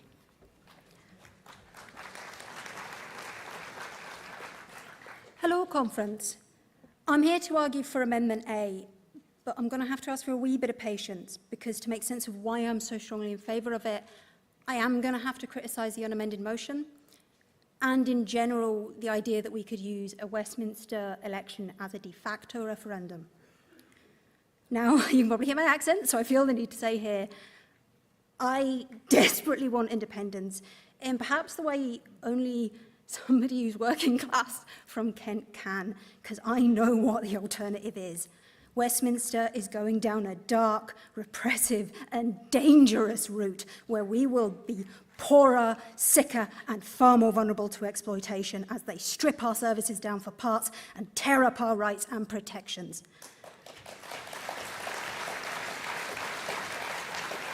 At this point, independence is no longer an ideal, it is essential. However, we do have to look at this practically, and when I talk about practically, I'm actually not going to split hairs over seats or votes, because I think if we use the Westminster election as a de facto, we'd need both. It's unfair. It's not what any other party would be held to. But if we're asking for that, that is what we're going to be held to. And when we do that, I think there are two outcomes of a Westminster de facto.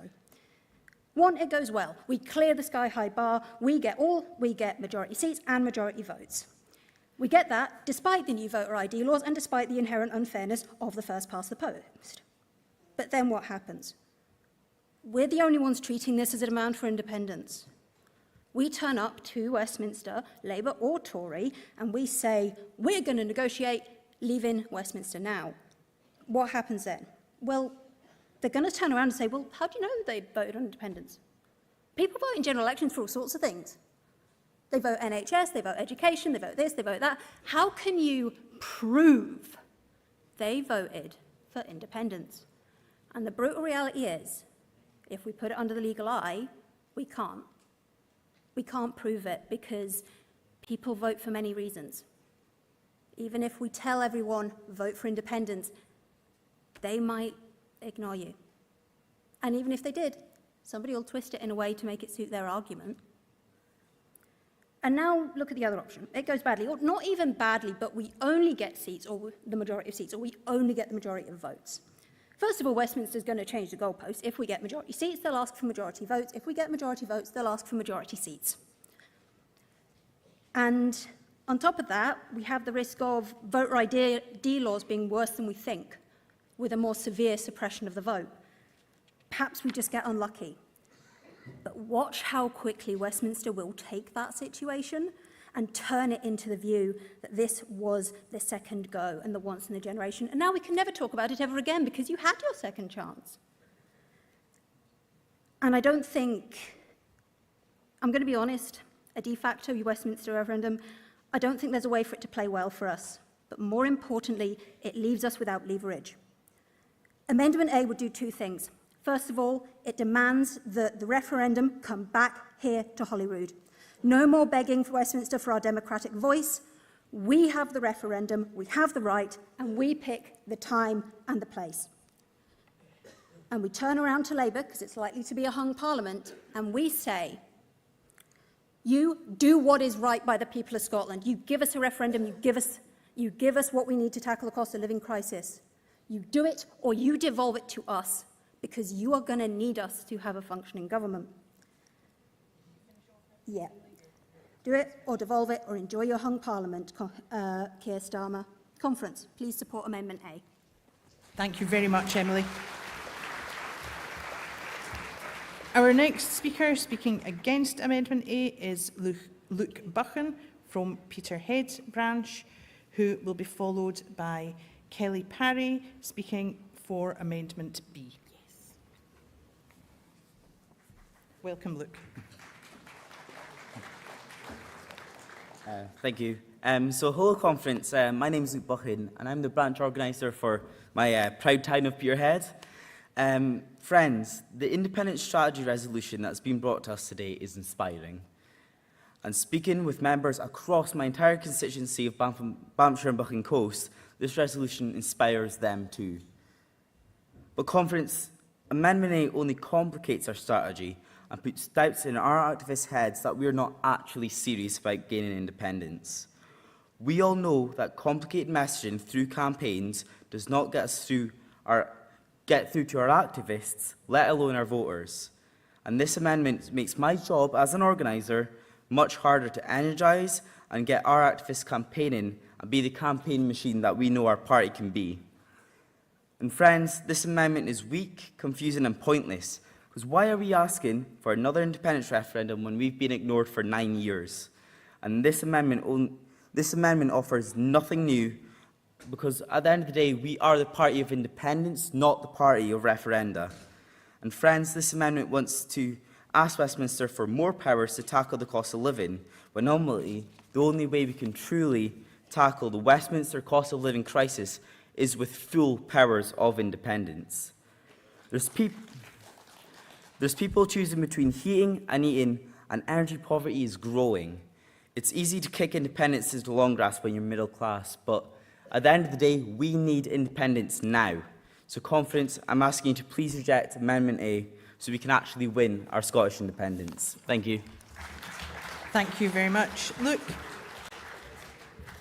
Our next speaker to speak for Amendment B will be Councillor Kelly Parry, who will be followed by Annie McIndoe, a first-time speaker, speaking against Amendment B. So welcome, Kelly. Thank you, Kirsten. Good afternoon, Conference. Conference, we've already talked a lot today about why we need independence, the mechanisms we need to get there, and we know we are already seeing a steady and continuous support for independence right across Scotland. But we need to set the direction of our campaign. We need to turn the process into substance. Now is the time for us to lead Scotland, to spread that positive vision of an independent Scotland.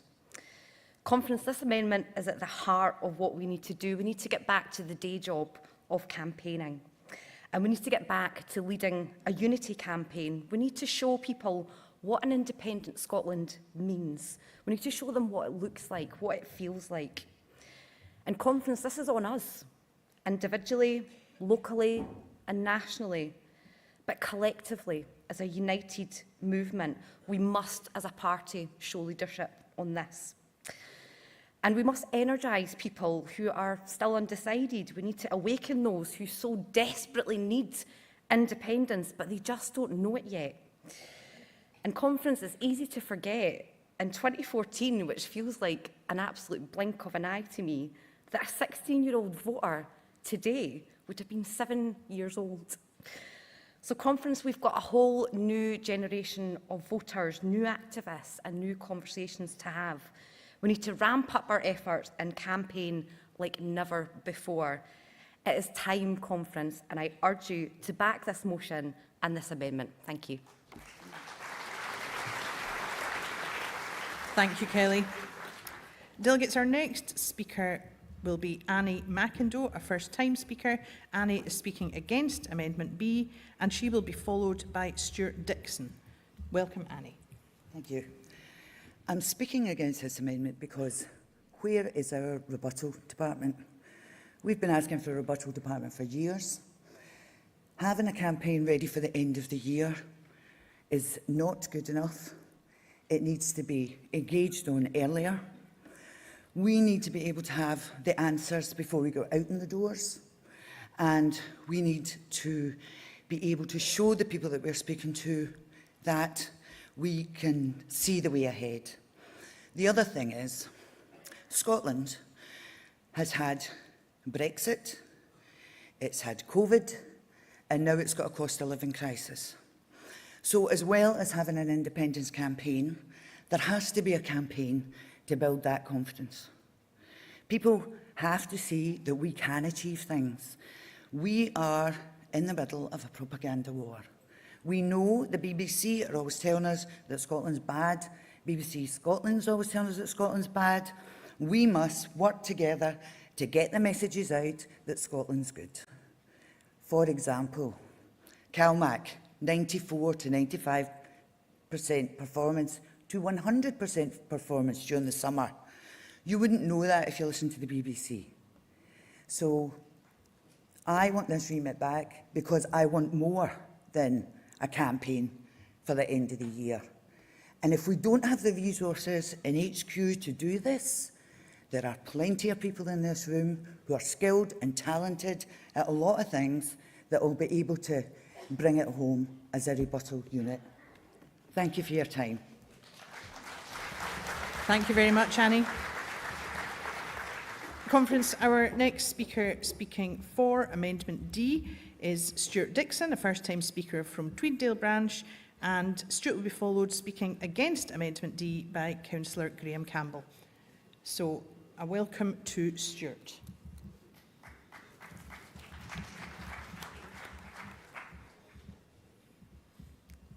And I'm looking for Stuart, but as if by magic. I wholeheartedly endorse the resolution and thank Joanna and SNP Training Group for putting it forward. Gaining the most seats is a win and a mandate in first-past-the-post system. It is time to use their system to our advantage. Convening and using a Scottish Constitutional Convention to negotiate with the UK Parliament is entirely consistent with and continuation of Scotland's constitutional tradition as established in the Declaration of Arbroath 1320, the Claim of Right 1689 and the Claim of Right 1988. I prefer the title Scottish People's Convention to Scottish Constitutional Convention because it underscores where sovereignty lies in Scotland and it resonates with the First Minister's interim Scottish Constitution. Scotland is an independent country in which the people are sovereign. I ask that Civic Scotland is interpreted broadly as not just representatives of the great and the good, much like the short-lived civic forum set up alongside our Parliament, drawing in skills and experience from many sectors of Scottish society, the sovereign people. What this resolution does not address, of course, is what to do when if Westminster ignores or rejects the negotiations. This would leave no legal democratic route for Scotland to regain its independence. In these circumstances, the Scottish People's Convention has the right and duty as one party to the international treaty known as the Act of Union, 1706 England, 1707 Scotland, to test the settled will of the Scottish people about the continuation of the Union by consulting them in a referendum of its own choosing. This amendment offers a really solid and flexible way forward that is truly consonant with our condition. I commend it to the conference. Thank you. Thank you, Stuart. And now, delegates, welcome to the stage speaking against Amendment D, Councillor Graham Campbell, who will be followed speaking in favour of Amendment E by Peter Ovenstone. Afternoon, conference delegates, and thank you, Chair. I'm going to start by saying that I support Amendment A for a number of reasons, which I think have been gone through by several colleagues who've come up here. But let's begin with some 4 words: recognition, legitimacy, unity with whom, and minorities. Okay?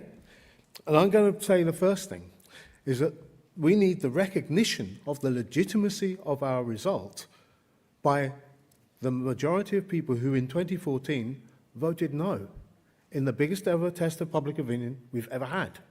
Now, to reverse that, our gold standard, we have to have at least as credibly legitimate a process to reverse that decision. And we can't say that we didn't know what we were getting in 2014. People were warned, we made all sorts of arguments, things have changed a lot in the intervening 9 years. But one thing's for sure is that we haven't got that shift, as Emily pointed out earlier, that shift to a consistent majority for yes has not happened yet, despite the clusterburg that Westminster represents and all the different prime ministers we've had and all the different Tory governments we've got. God, they've got so many relaunches. You know, they should be in outer space by now. But let's be blunt with this. Civic Scotland, and this is why I'm speaking against this particular amendment. Amendment A is much better because it brings us a next stage in the journey in anticipation that the Tories are going to say, or Labour are going to say no. They will say no because they know if there's a legitimate test of opinion for a referendum, we will probably win it. That's why they won't let us have it. So the only other alternative we have is a majority vote in an election. And I do believe that a majority vote is important. Really is. But to get a Civic Scotland to talk to us, we need to be speaking to groups like the STUC, whose position it is to have a referendum, the biggest mass organisation of workers in this country, 500,000 workers. That's their official position, has been, and they're very vociferous about it. But they don't yet have the position of being for independence. We have to win that argument with them, and I think we can do it if we argue with them jointly for an approach which is about defending the right of the country to have the vote. The referendum thing may not be short-term possible, we still have to argue for it, because that's the way to legitimately test public opinion if we don't do it in an election. Now, I also think that the Holyrood option is much better mandate.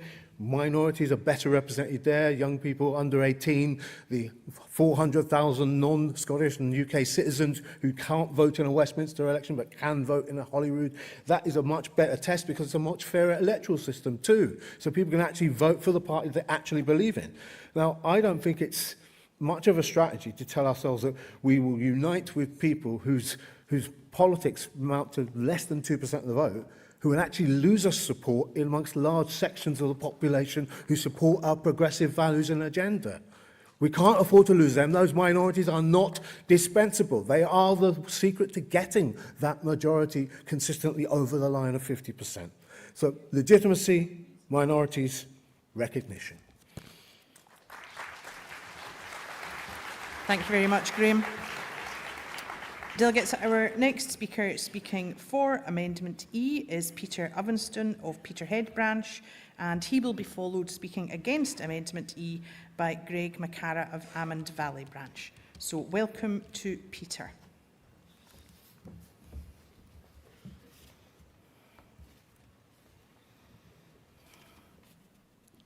Hello, Conference. Although I represent Peterhead Branch at the moment, I was originally brought up in St Morans in Fife, and my first election was the 1992 general election. Now, at that time, the SNP were absolutely nowhere.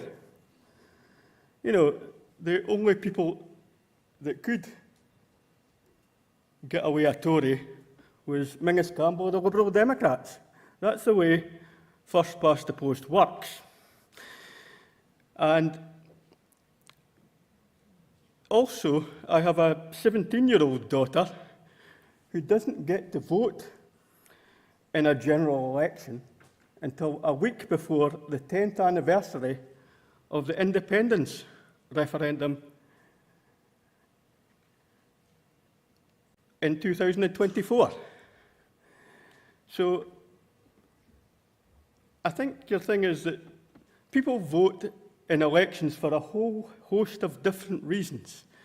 In Aberdeenshire North and Murray East, we'll have quite a few Labour voters. They might be Unionists.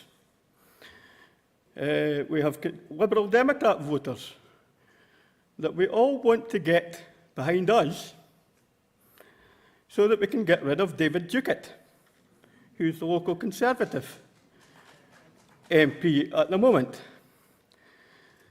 Now, if we take it as a too narrow a thing, you know, we must have X amount of votes for, you know, the SNP, you know, you might not get these unionists to come on board with us and get rid of David Duckett, which is the first point. And if we have enough MPs, you know, as a majority, then we have a mandate to go down to them and say, well, we've got a majority of MPs. What are you going to do about it? Are you going to talk? Are you going to change? Are you going to change the first past the post electoral system? Are you going to get rid of the House of Lords? And all the folk that earn £323 a day just for turning up. So I would like us to do it on the basis of seats. Thank you very much, Peter. Our next speaker speaking against Amendment E is Greg McCara from Amond Valley Branch, and following Greg we will hear from Chris Sagan of Isle of Bute Branch speaking for Amendment F. Welcome, Greg. Thank you very much, Kirsten. Conference, nice to see you all here. I was at the convention we had earlier on this year, and the wording in the main resolution that we've got here is broadly similar to what Humza said there, which was that we wanted to seek most of the votes in a general election in Scotland.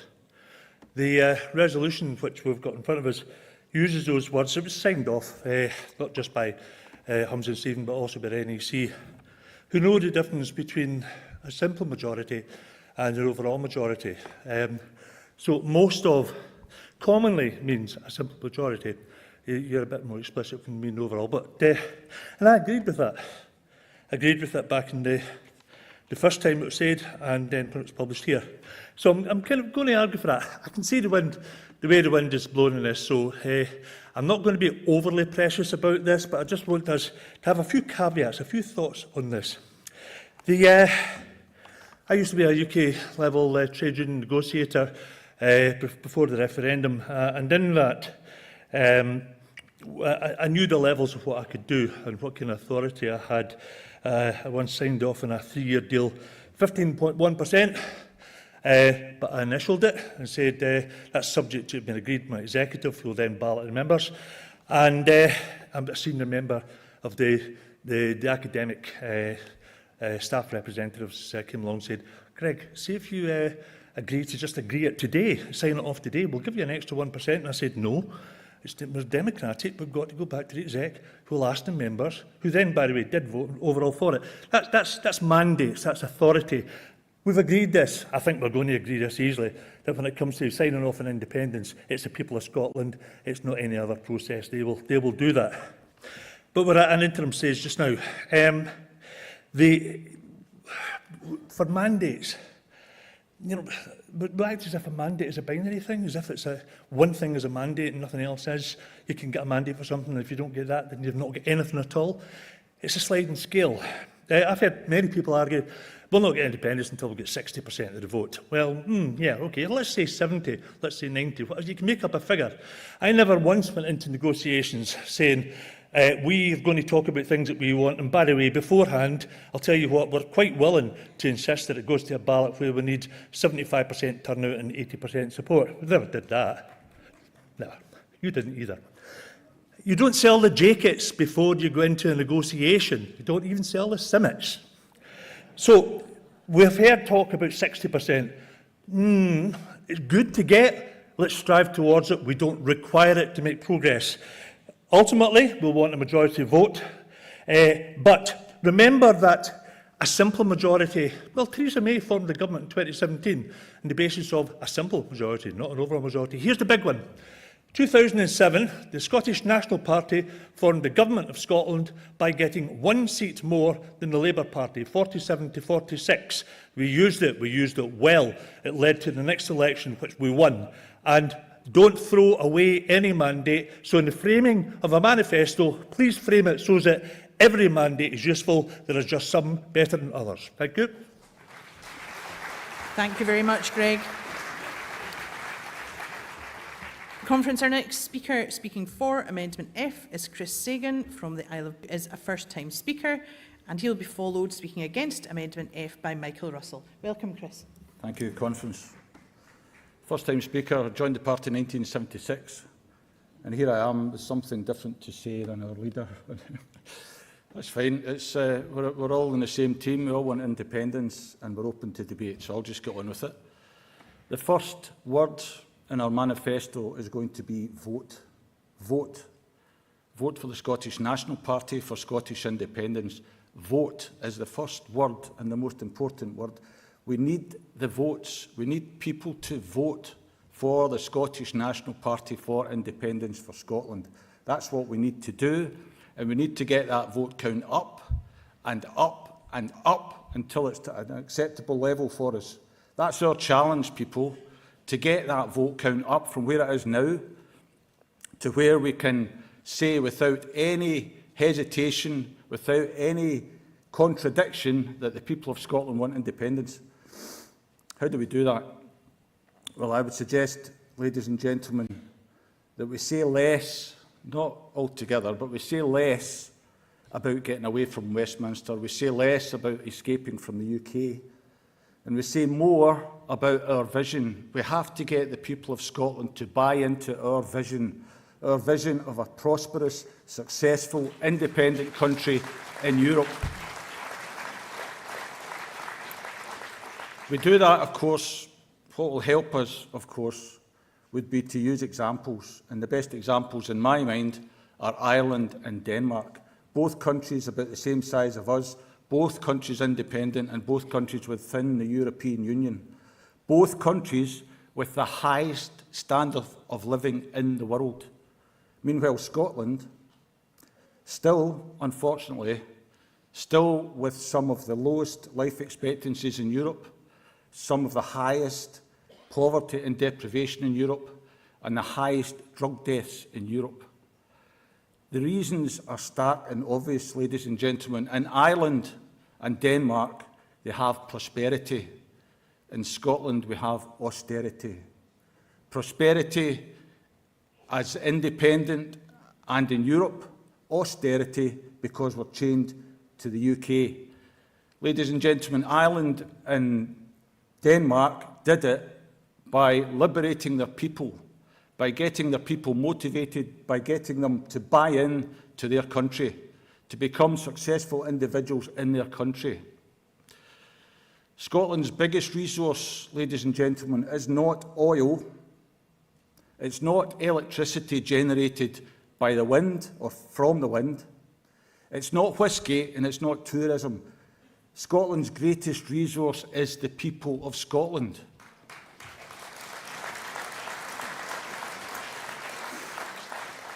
We need to liberate the people of Scotland who are in poverty, and we have to use all the potential in these people to make Scotland the country it should be. The amount of intellect, the amount of skills, the amount of ability that is being wasted because of poverty and because of destitution is unbelievable. Ladies and gentlemen, we need to take the vote count and we need to raise it higher, and we need to raise it higher and higher and higher again until we've got the number of people in Scotland voting for independence that we need. One last thing. The hardest workers will be the MPs. We need to work with these MPs, together with these MPs, together as a team to get these MPs back in their seats and also get the vote count up where it counts. Thank you, Conference. Thank you, Chris. And speaking against Amendment F, please welcome Michael Russell, who will be followed, speaking for Amendment G, by Lachie McNeill. Welcome, Michael. Thank you, Kirsten.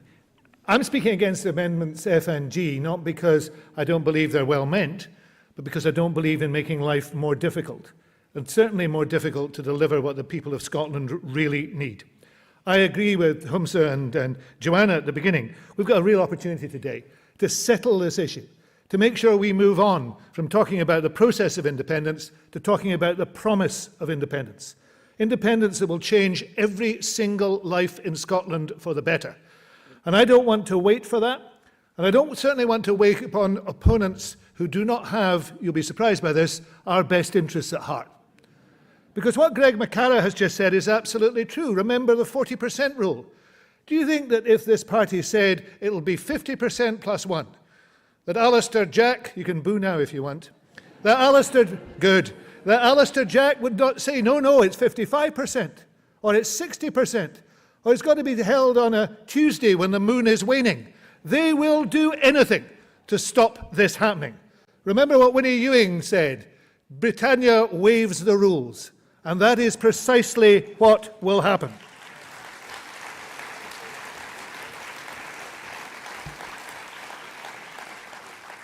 Now, we keep being told by those people, the democracy deniers at Westminster, that it's elections that matter. Okay, it's elections that matter. And what happens if you win an election is you get a right to deliver what you have promised. Indeed, you have a duty to deliver what is promised. So we stand in an election with this resolution as the basis of our strategy. We say that is what we will do. That is what not just we intend to do, but what we will do. And we have the method in there with a convention and moving forward. And then we do what the people tell us to do. If we have a majority of seats, we deliver that. And by delivering that, we move on from dependence to independence.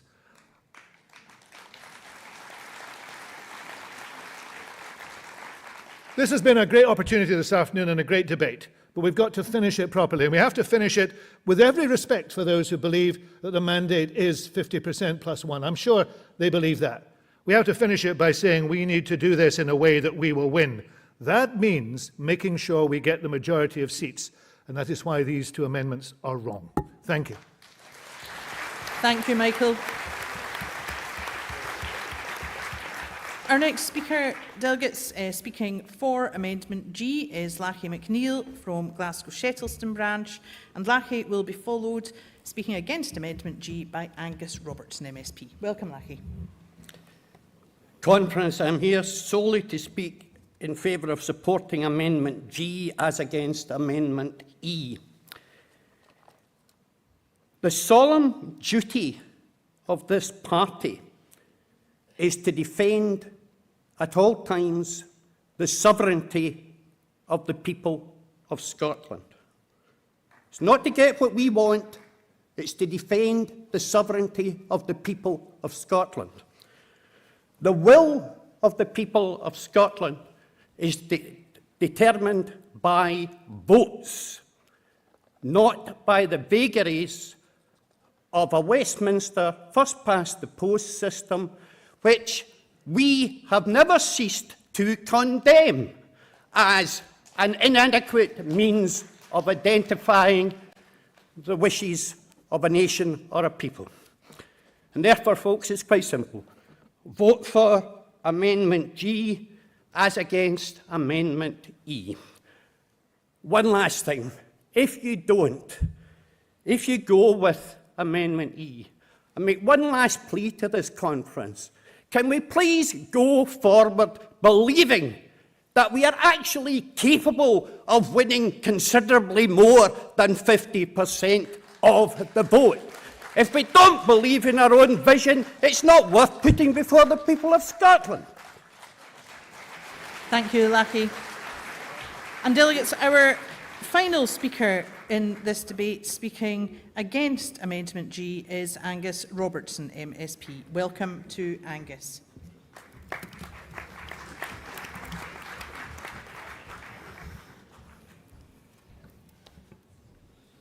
Ladies and gentlemen, I'm sure we can agree on one thing this afternoon, which is we've had an excellent debate and the Scottish National Party is a home for democratic debate and discussion. And I think the speeches on all sides have been heartfelt and they have been extremely persuasive. I'm here because I believe as a Democrat that we should win, but also that we should not make life more difficult for ourselves. Why should there be one rule for the Unionist parties in winning an election, and why should there be a completely different rule for the Scottish National Party and supporter of independence? If it's good enough for them, it's good enough for us. And now, do not be under any misapprehensions. I would be delighted to have a referendum in Scotland. Let's have one. We have a mandate for one. The democracy deniers in the Conservative Party, the democracy deniers in the Labour Party have put a roadblock in the way. But as Democrats, we run in every election and we run to win. So surely winning an election, just like for all the other parties, is a mandate for our manifesto. And we have to and we must work with the means at our disposal. There is no alternative to the ballot box. There are no shortcuts to independence. And there are no shortcuts, and this is crucial, to international recognition.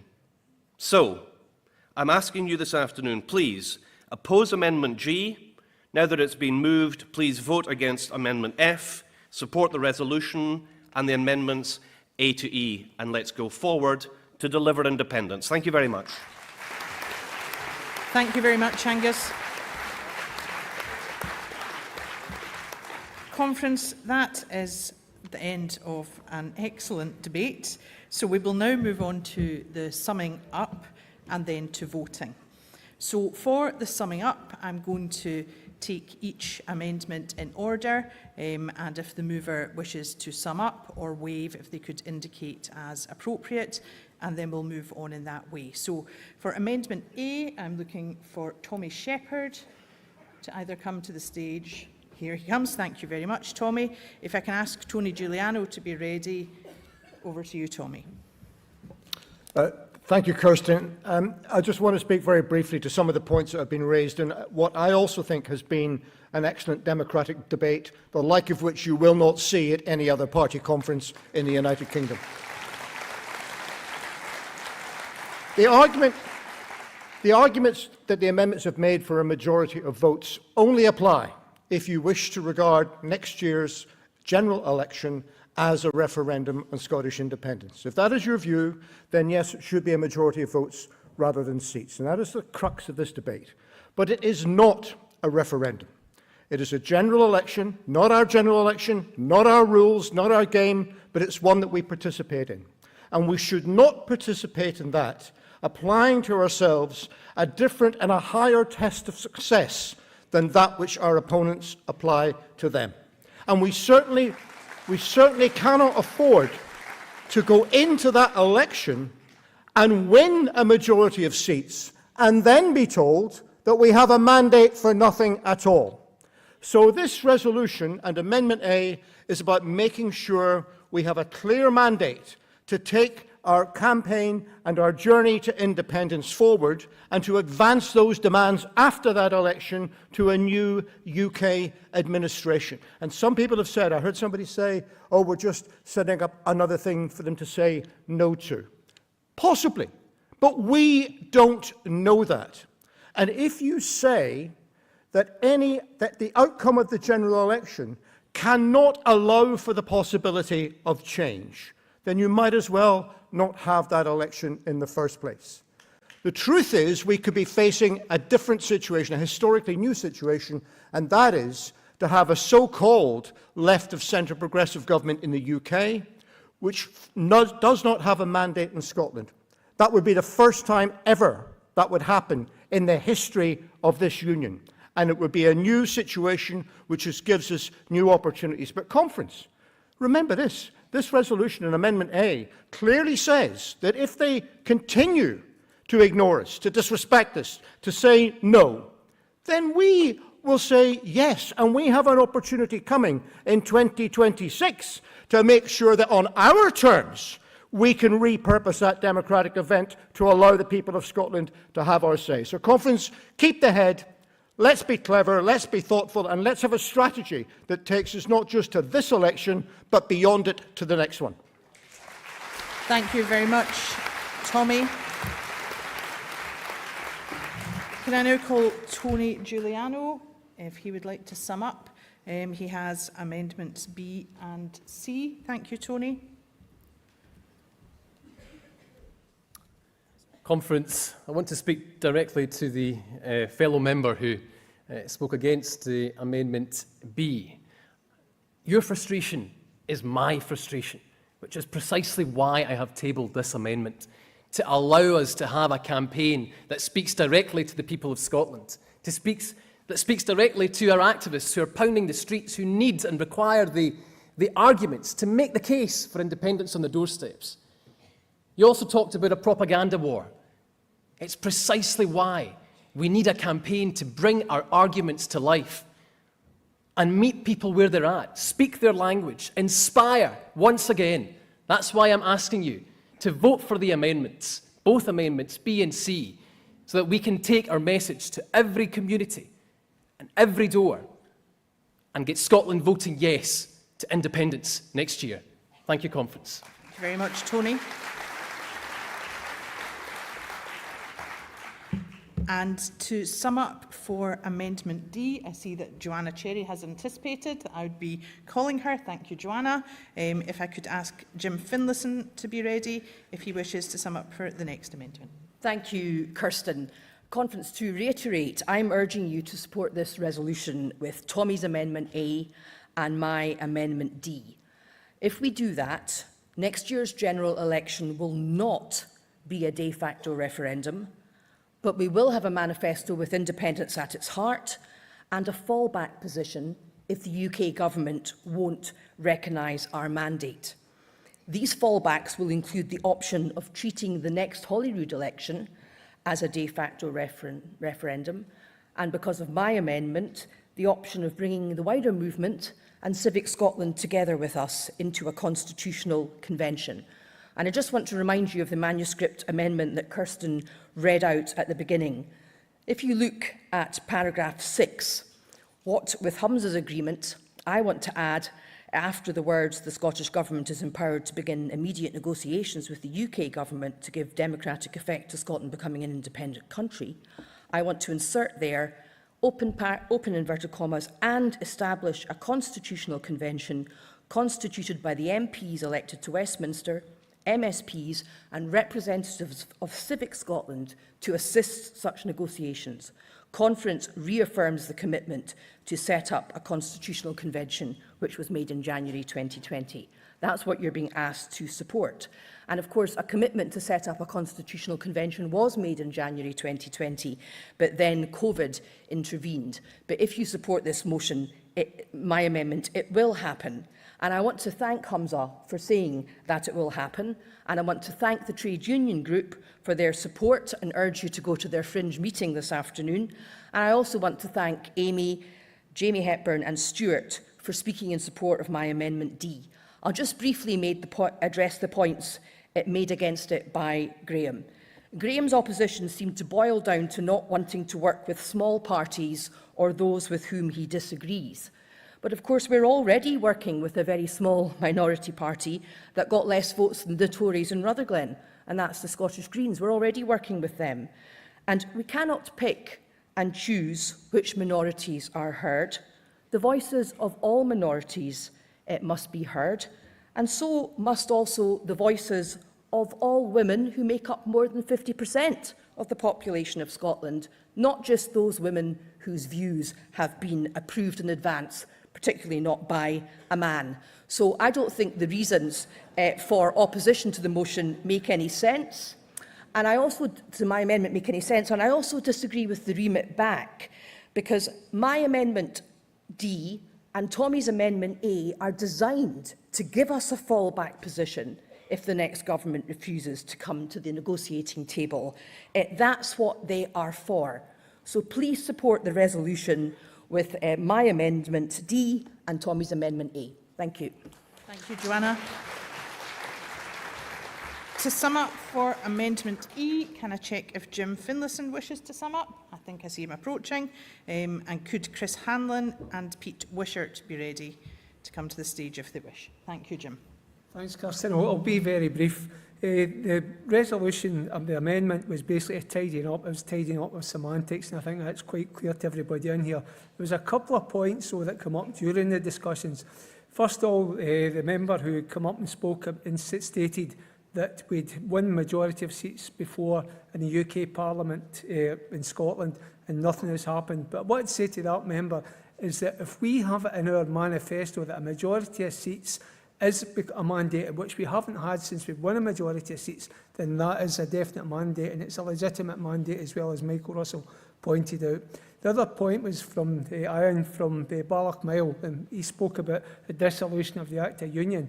It's very clear, Ian, anybody who votes for the SNP under the next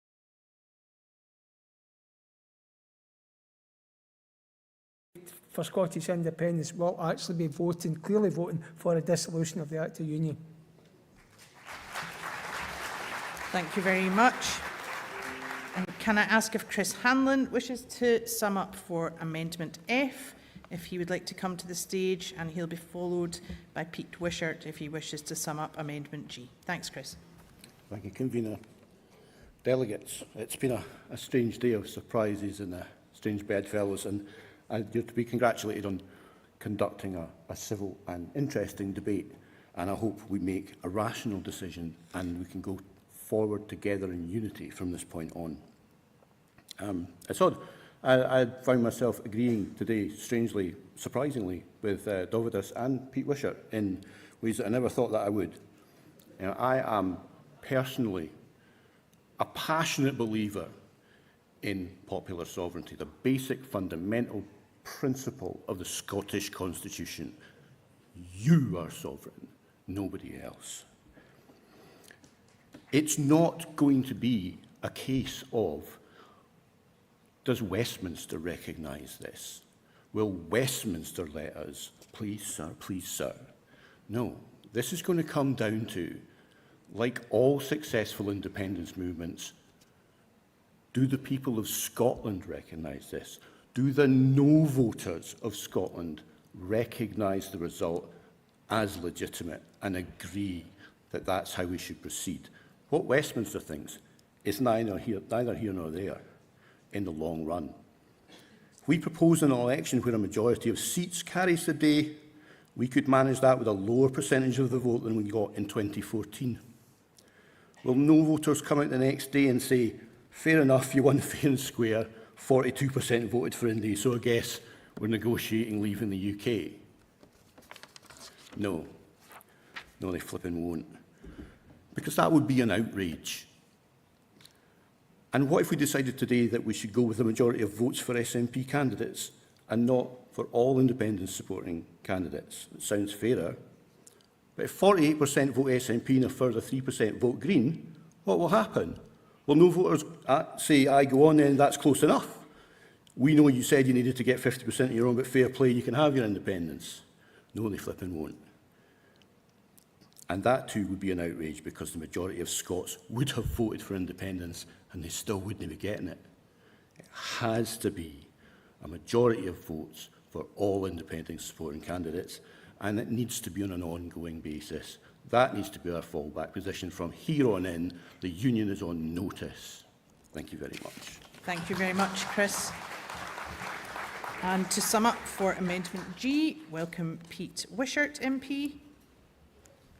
Thank you, Kirsten. And it has been a fantastic debate. And I think this is a credit to the party, how we can come together in times such as this to discuss our core mission and do it honestly and with real pride, passion and reflection. So it's fantastic we've had that today. And it is quite strange the people you find agreeing with you in events such as this. And I was on the way up to the stage there and somebody shouted up, you're going to get gubbed with this vote today, Pete. And, you know, I may well do that, but it is right that we put forward the different and distinct strands to this particular question. Now, we're here debating this because we've been blocked. We've been blocked by Westminster. They've constantly said no to our legitimate demands for a referendum. Even when we won a majority in the Scottish Parliament, they were not disposed towards giving us that referendum, about allowing us to do this. So I find it utterly bizarre to have any sort of belief that a future UK government will seemingly and readily accept our request for new powers. It's not going to happen. We know the Tories by now. We've seen them in operation for the past decade. We know how they respond to the Scottish National Party. And we've already heard from a future Labour government, and they've already said no to our request. They refuse to accept the basis of our motion. And this is going to continue to happen, Conference, until we decide as a party, until we decide as a movement that we take this into our own hands and we design a process where we're able to demonstrate, not just to the UK, but to the world, that a majority of the people of Scotland want Scotland to be an independent nation. The only way that's available to us now is through a general election, through a democratic event. Could you imagine for a minute for it going to the United Nations, turning up with our assertion of independence by saying that we're moving towards it? They'll ask us, how much of the vote did you get? And we turn around and say, well, we didn't quite get that, but we got the most seats. We would be laughed out. Conference, it is all about legitimacy. It is all about credibility. It is all about realism. And the only way that we can make progress, assert our independence and move on is when we get the majority of the Scottish people to agree with us.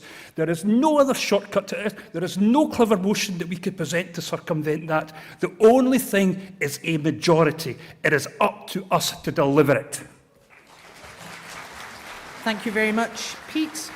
And moving now to the summing up for the remit back, if I can ask if David Buckley would like to sum up, if he would like to make his way to the stage, and if Graham McCormick would like to make his way to the stage to get ready, if he would like to sum up the direct negative. Thank you very much, David.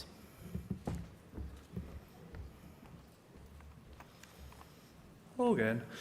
I think I said most of what I wanted to say in my first speech, so I'll keep this mercifully short. As Dov said when he seconded the remit back, independence is impossible without a majority of the votes. Independence without a referendum requires significantly more than 50% of the vote.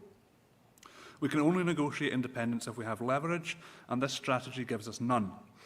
What I'm proposing is that rather than repeatedly waste years claiming a mandate from election after election, we build the mandate through the mobilised and increased support of the Scottish people. I want independence today. Every day, month or year we waste on dead-end strategies means more people freezing to death in winter, more children going to school hungry, and more deaths of despair through suicide. The strategy proposed here today is a recipe for delay, and the cost of delay in this case is measured in suffering and starving children. I'll repeat what I said in my previous speech. We need to make the economic and social cost of keeping us in the Union unsustainable. We cannot expect the Scottish Government or the Westminster Group to do this for us. We as SNP members and Scottish citizens must build this power. We need to form ironclad community links, partly to persuade more people to support independence, but also to protect our communities from the burgeoning fascism of the British state. I can point to 2 examples of this form of people power: Kenmure Street in 2021 and the ongoing anti-fascist pro-refugee campaign in Erskine. A lot of people have mentioned legitimacy today, and I think that is key. We attain legitimacy by organising and convincing enough people. Every Scottish person sufficiently empowered can convince more people until there are enough supporters to make Westminster's no irrelevant. It's a harder path, but I believe it is a far more productive path and far more likely to succeed. No speaker today for either the resolution or the amendments has answered the question of how we force the British Government to give us the referendum we desire if they do not wish so. Please support the remit back. Thank you, David. And to sum up for the direct negative, please welcome Graham McCormick.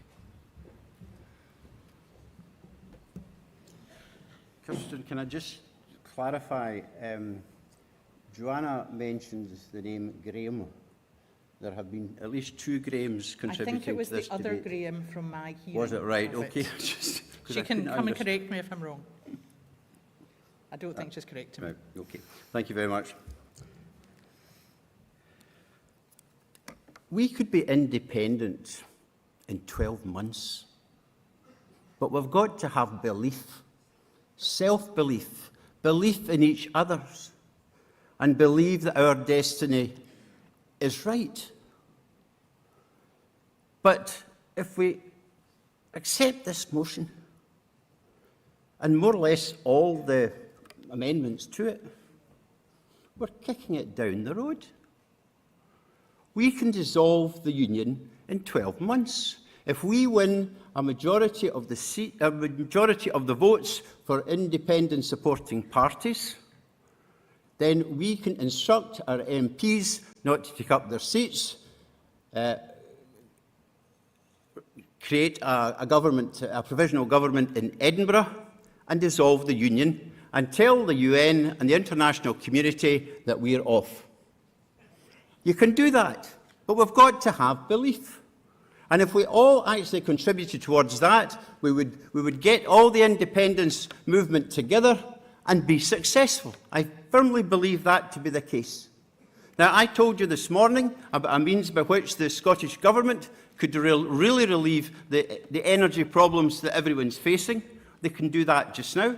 And there are other things through annual ground rent, etc., where they can raise money so that there is plenty of money in order to prosecute independence and dissolve this union and make sure that nobody is prejudiced financially during the process. Because that's the problem. We have about 15% of the population who are sympathetic to it, but they want to know that their personal financial risk is not adversely affected. So here's the answer.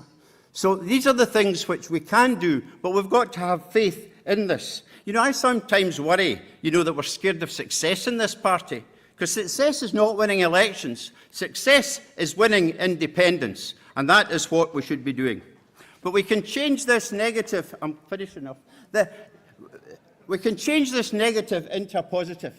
Reject this resolution and instruct the Conference Committee to come back so that we can have a debate tomorrow on dissolving the union. And let's talk about that, because we haven't talked about that at all. This isn't democracy if the different ways by which we can become independent are not discussed and debated. Thank you very much.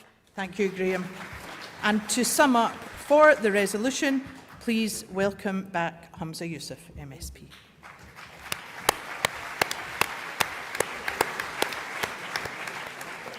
Conference, I'll not say much about the substance of the various different amendments and indeed of this resolution itself, because that has been well rehearsed and debated. I just wanted to make a few final closing points, if I may. First and foremost, I set the challenge to the party at the beginning of this debate to do so respectfully, and you have done that. So well done for doing that in the best traditions of our party. Though, Graham, if you hear at FMQs me use the term flatulence in a trance, you will know exactly where it has come from.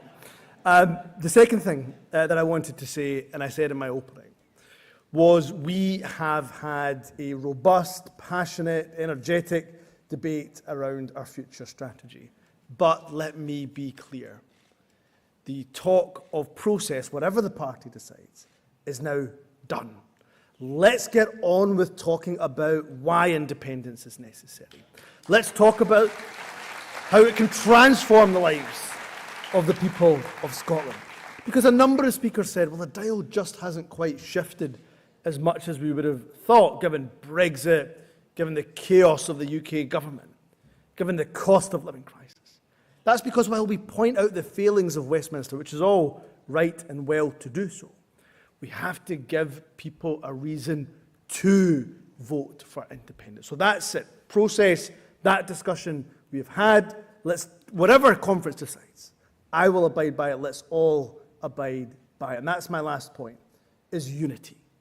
Unity. I've been part of this, I've been in this party for almost 20 years. We've had bumps in the road. Let's not pretend the last 6 months have been anything other than challenging at times. Eventful, I might say so too. But it is our unity of purpose, which will be our greatest strength. So whatever we decide, whatever you decide as conference, I will certainly accept. Let's all accept. Let's get behind the cause, because we know that at least 50% of people support independence. We need to drive that up, because whatever process we decide, we will only, of course, become independent if we get more people to support our cause. I look forward to addressing you again, of course, at the keynote speech on Tuesday, but my thanks to each and every one of you for rising to the challenge, speaking so well, passionately, and doing so about this issue that is the most important issue our country faces. So well done, and I look forward to driving forward this cause, our cause, together with you every single step of the way. Thank you very much, Humza. So, conference, at the end of that debate, it is now time for us to move on to voting. I will ask you firstly to vote on the amendments, one after another. We'll then move to voting on the remit back, then on the direct negative, and then on the resolution. So if we can first look at Amendment A, which is entitled Renewed Independence Campaign. Can I ask all those in favour to raise your cards now, please? Okay, thank you very much. Cards down. All those against, raise your cards now, please.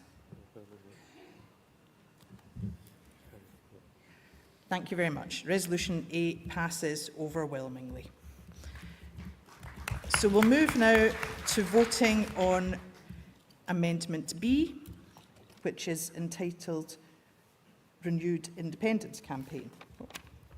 So, Amendment B, if I can ask all those in favour to please raise your cards now. Thank you very much. Cards down. All those against, please raise your cards. And Amendment B passes unanimously. For Amendment C, delegates, we had no cards in to speak against. So can I take it that that amendment is passed by acclaim?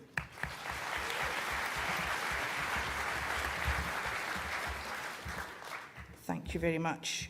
So Amendment D, which is Constitutional Convention, can I ask all those in favour to raise your cards now, please? Thank you very much. Cards down. All those against, raise your cards now, please. And Amendment D passes overwhelmingly. And if we can move now to voting on Amendment E, majority of seats for SNP required. Can I ask all those in favour of Amendment E to raise your cards now? Thank you very much. Cards down. All those against, raise your cards now. Amendment E passes overwhelmingly. So we'll move on now to Amendment F, entitled Majority of Votes for Pro-Independence Parties. And on voting for F, if that is passed, then that would supersede what you voted for with Amendment E. So for Amendment F, all those in favour, please raise your cards now. Thank you very much. Cards down. All those against, please raise your cards. Thank you very much. Cards down. So Amendment F falls overwhelmingly. And then moving on to Amendment G. And if Amendment G passes, that would supersede Amendment E, which you have previously voted for. So all those in favour of Amendment G, majority of votes for SNP required, please raise your cards now. Thank you very much. Cards down. All those against, please raise your cards now. Thank you very much. Cards down. So Amendment G falls overwhelmingly. So we now move to voting on the remit back. So can I ask delegates, all those in favour of the remit back, please raise your cards now. Thank you very much. Cards down. All those against, please raise your cards now. Thank you very much. Cards down. So the remit back falls overwhelmingly. We'll now move to voting on the direct negative. So can I ask all those in favour of the direct negative to please raise your cards now? Thank you very much. Cards down. All those against, please raise your cards now. Thank you very much. Cards down. So direct negative falls overwhelmingly. So that takes us to voting on the resolution as amended. And can I ask that all those in favour of the resolution as amended, please raise your cards now. Thank you very much. Cards down. All those against, please raise your cards now. The resolution passes as amended overwhelmingly. Thank you very much, delegates.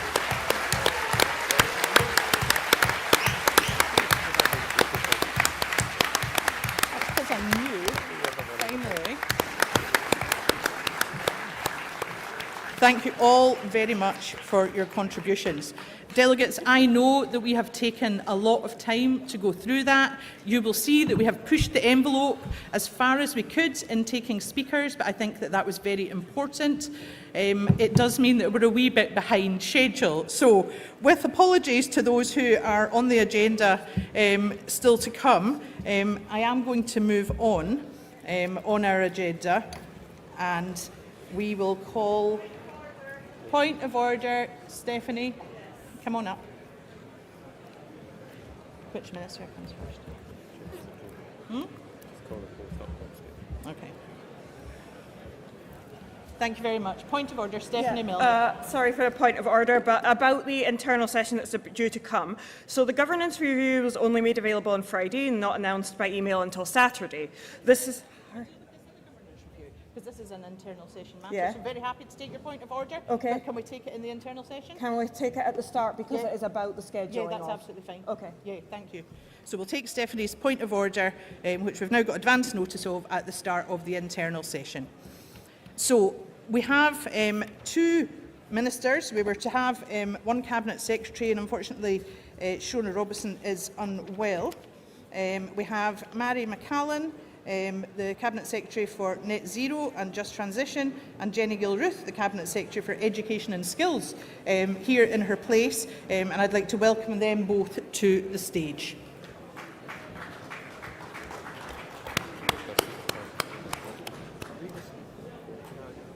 I think it's not to do this just now, but there you go. Thank you. And first to the platform, please welcome Mary McCallan, MSP. Thank you.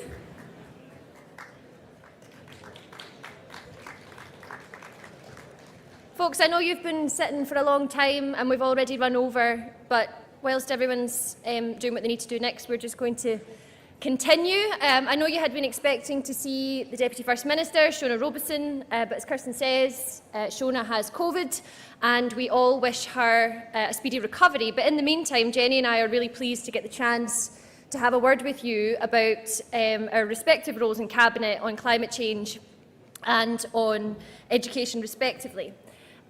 Because if I have said a number of times in the Parliament, as I'm sure many of you agree, the twin crises of climate change and nature loss, they are the collective mission of our times. They are a twin crisis which is truly of existential proportion.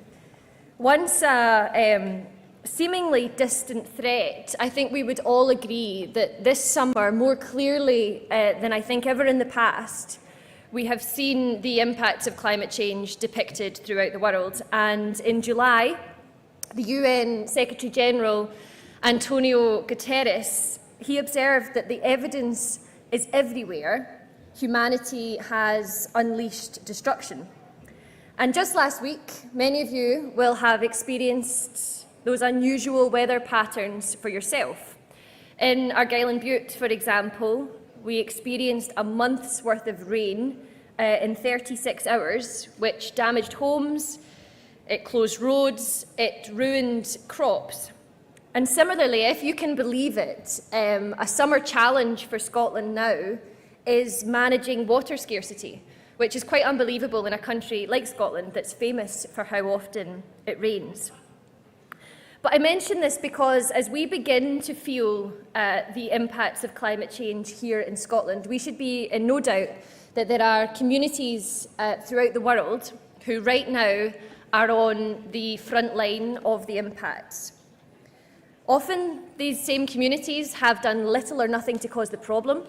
They haven't benefited from the industrial processes which are driving climatic breakdown that all of us in the global north have benefited from.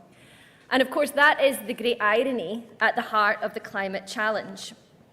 It's why climate change is an urgent human rights issue which Scotland must respond to. And we are responding.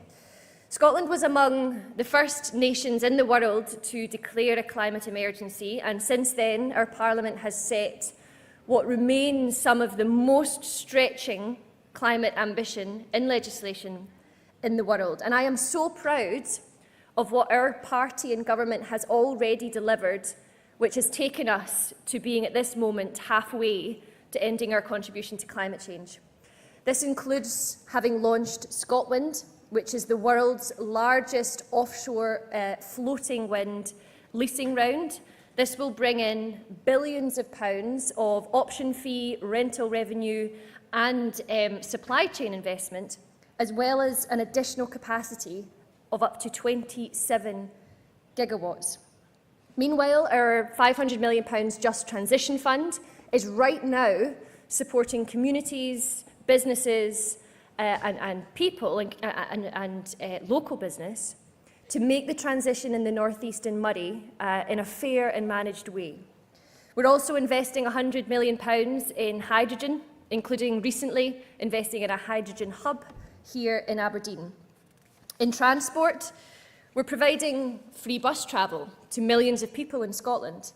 And very recently, my colleague Fiona Hislop, the Minister for Transport, she launched our ScotRail peak fares removal pilot, which has been so well received and is a key example of the Scottish Government taking action, which is good for people's pockets and for our planet. On our roads, targeted investment has now seen more than 500 zero-emissions buses on our roads, and we have the most comprehensive network of public charging infrastructure of anywhere in the UK outside of London. And we're doing all of this whilst we're investing in our natural world. Scotland is planting more trees, restoring more woodlands, and restoring more of our precious peatlands, which literally soak up carbon and sequester it away. We're doing that at a rapid pace. And unlike the Tories, who are removing direct support for farmers, and Labour, who, in my experience, often seem to forget exactly where our food comes from, we are supporting Scotland's farmers to play their part in leading the transition to net zero. I know that Scotland's farmers want to lead that transition, that they are passionate about our land, and I know that not just because I recently married one of them. But friends, I make that point because as Net Zero Secretary, my vision for a Net Zero Scotland is one where more, not fewer people live and work sustainably on our land and our seas. And that's why, whilst I support rewilding efforts, I actually prefer the term repeopling, because people must be part of, they must be central to the mission. And it's why I'm so excited by the land reform bill that my colleague Marie Goujon is now taking through Parliament. But friends, this is just a flavour of some of what we've already delivered together. The truth is, we are halfway to net zero. There is a great deal of work still to do. But what I hope is clear to us all is that Scotland is so well placed to lead the way in our outward-looking internationalist tradition. Because if climate breakdown and the degradation of our natural world are the global challenges of our time, then Scotland has so much to offer by way of solution. But we have a choice. We can choose to be the renewables powerhouse of Europe. We can choose to deliver that just transition for our oil and gas sector. We can choose to embrace the future of an economy that is fair, that is green, and that is growing. Or we can choose, like the UK government has chosen, to bury our heads in the sand, pretending that climate change isn't real or that it will somehow go away itself. The choice is not, as has been presented, a choice between a strong economy and tackling climate change. One of those absolutely depends, and always will, on the other. Because the truth is, tackling climate change is both an environmental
Hi Brian, how are the sides? How is the sound?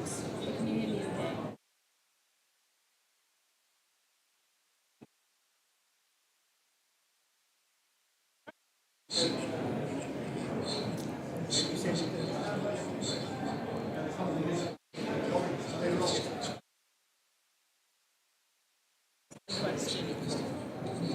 That's okay. Can you hear me?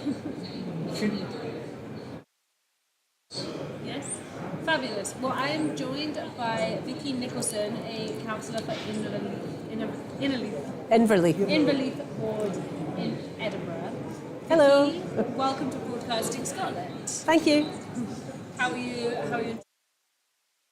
I'm having a lovely time. I have been here in Aberdeen as a steward before, and this is my second conference as a councillor. So having a great time. It's good to see so many people that I haven't seen in ages. It's been a long day though, and I'm pretty knackered. It has definitely been a very long day. How have you found the last session of the day on the independent strategy? Just general thoughts about like the heat of the debate. Obviously, it's very impassioned. There was a lot of opinions being thrown away. What, just being in a room with that amount of passion, how did it feel? I was really delighted to be in that room and part of that conversation. I have a lot of time for almost every single person that stood up on the stage, and I didn't fully agree with everybody that stood up on the stage, but there were bits of things that everybody said that I could identify with, and I was just really pleased that we now have a bit more of a framework pathway to how we're going to move forward and how we're going to, persuade those people that are currently not persuaded that Scotland should be independent. And how important do you think it is that we have that codified roadmap to independence? Well, I think from a unity point of view, it's extremely important for us as a party, because there have been quite a few different voices recently that, and I think what's clearly happened is, Humza and other people in the cabinet have done a great job of uniting, senior voices, and that's really welcome, because it's been quite difficult for, I think, a lot of SNP members and voters to not be sure that there is that kind of unity, and it feels like we're united now. What did you make of the claims by one of the members to just do civil disobedience and refuse to make being a part of the union impossible? Well, the anarchist in me loved that. Obviously, I don't think it's a practical way forward or a solution, but there was a wee bit inside of me kind of cheering that on, because I think every Scottish person has that voice in their head. 100%. And so, was there any of the resolutions that did pass that you maybe weren't in full agreement with? No, I was in agreement, and I was quite happy to take other people's lead as well. What I really wanted to do was listen to the debate more than participate in it. It's less than 10 years since I joined the SNP. I joined in 2014, and I think there are many, many people that have got a huge wealth of experience that it was great to hear what they had to say. It's not often that you get to sit in a room with the titans of the party and hear them kind of go head to head. Exactly, the titans of the party, but also the members of the party who bring such passion and dedication, and it always amazes me, the shoulders of the giants that we stand on in the SNP. There was definitely some real standout speeches. There was a lot of passion in the room, as we said previously. Do you hope that this kind of level of passion and motivation will kind of go forward into the next 2 days of the conference? Oh, I really do hope so, yeah, and I hope that it goes forward into the future campaigning as well. We've been starting to do quite a lot more campaigning in Edinburgh recently, and we're having really great chats with people on the doorstep and getting quite a lot of materials out. So, the more of that happens across the country, the more people will come out and vote for independence and vote for Scotland. And how are you, as a councillor, you will be up for election in 2024? How are you going to kind of help and use the motivation and use the momentum that's going to come out of here within your own? Good question. I suppose part of what I'm looking at is how I can support our candidates for Westminster. as a, an activist and as a branch member, but also within the council chamber, it's always great to come to conference and to feel galvanised and supported, and that we are all on the same page. We're a minority, we're a Labour or a minority administration in Edinburgh at the moment, propped up by the Tories and the Lib Dems. So it's not always a very cheerful place to be. We often feel like decisions are being taken that are disingenuous and made for the wrong reasons, and it's more about the constitutional question about independence rather than what's best for the city and our citizens. So yeah, I do feel galvanised already. So hopefully by Tuesday, I'm going to be able to go back with a spring in my step. Perfect. Well, thank you for joining us on Pressing Stop. Enjoy the rest of the conference. Yeah, well, I'm away to the trade union fringe now, so looking forward to that. Lovely. It was lovely to meet you. Thanks. Thank you very much. Thank you. Is that me? Cool. Nice to meet you. Good luck. I hope to get your results back soon.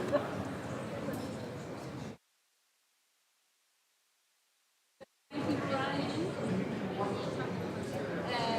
Enjoyed that. Vicky Nicholas, Councillor for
there's been a lot of chanting about January with the general tone.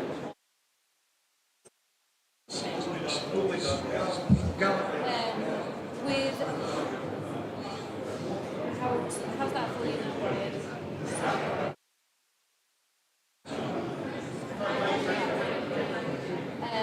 So basically with Joanna Cherry there was a lot of conversation about independent strategy and her own personal amendments. So I think she's put her own kind of disagreements with Stephen Flynn or Hamza Yousaf aside for this issue.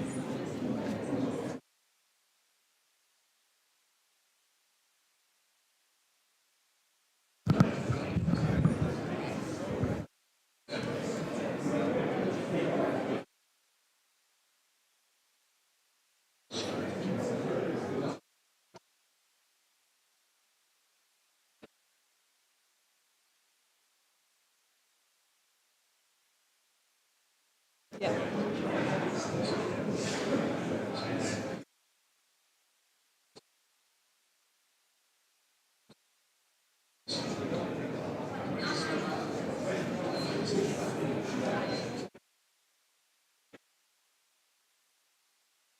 Yeah, it was a very resounding pass, or not pass, allow the resolution to fall, because there was such an impassioned speech against them by very high-profile ministers and figures within the SNP. So I think that the energy in the room when those particular amendments fell was very palpable.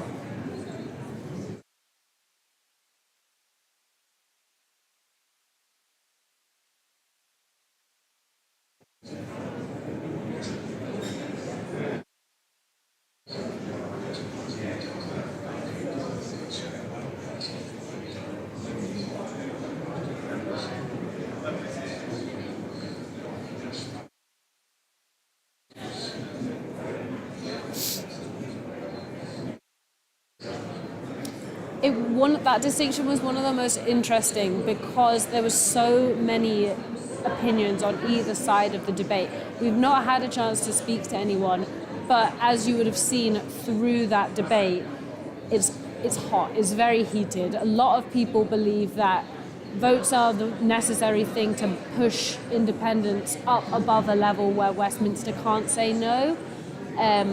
However, that wasn't agreed upon by the members. As it stands, it will be seats and it will be MSPs and MPs in the general election and in the upcoming Scottish election in 2026. But there was very strong arguments for the vote as well.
Yeah, absolutely.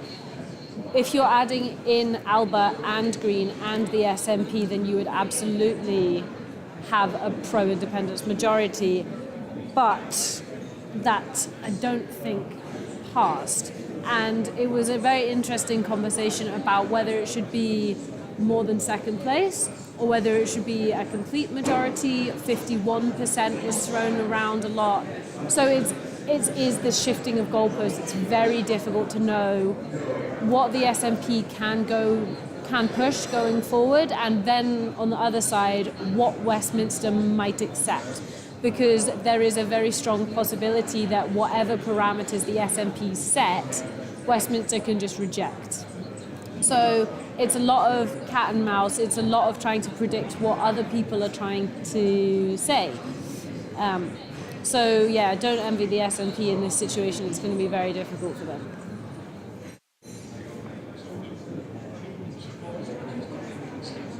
Mm-hmm.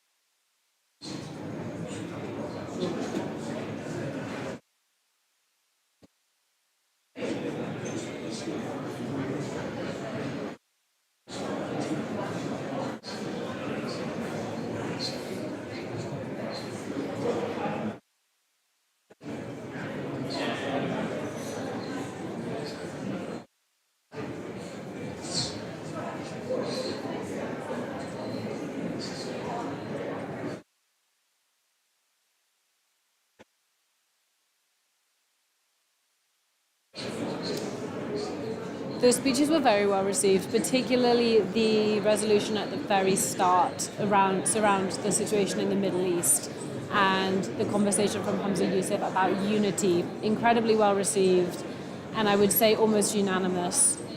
Stephen Flynn's speech also very well received. I think the energy in the conference at the moment is incredibly positive. It feels very supportive. It feels like the party is actively trying to come together, which is good because we have seen division in the SNP in recent months. So there is that focus on unity. A phrase that Stephen Flynn used that particularly stood out to me was the cost of Westminster crisis rather than the cost of living crisis, because there are arguments that the SNP should focus on the cost of living crisis over independence. But the main point of Stephen Flynn's speech was that independence is a key element to fighting the cost of living crisis because we are in this cost of Westminster crisis. And I thought that was quite interesting, it was very clever, and I think it was very smart from Stephen Flynn.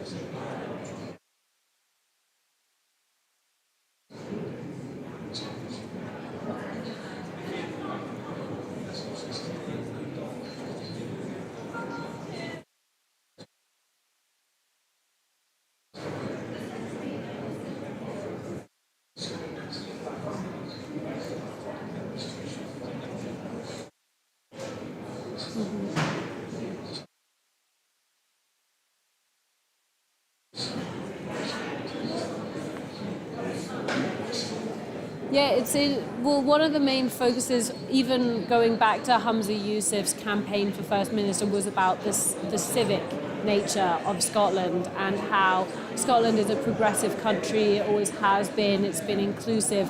And so that's really echoed in the inclusive citizenship, the inclusive seeking asylum, young carers, the energy under public ownership. These are all very progressive, they're all very liberal policies, and so I think that's what Scots can expect coming from the SNP going into general election. It's progressive, there's a focus on civic unity, there's a focus on justice, there's a focus on fairness, unity. There's a lot of positives coming out of the conference at the moment. So I think it's coming up to be a really strong, well-rounded manifesto coming up to next year.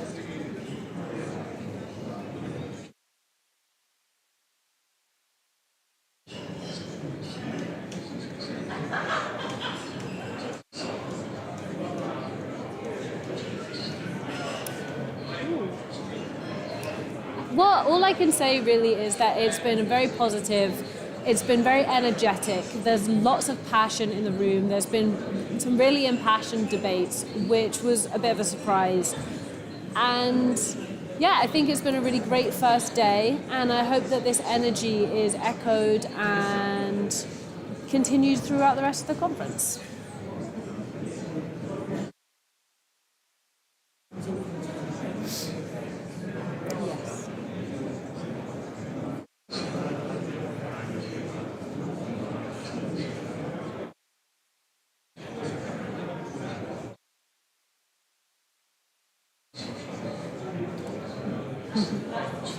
Thank you, Brian.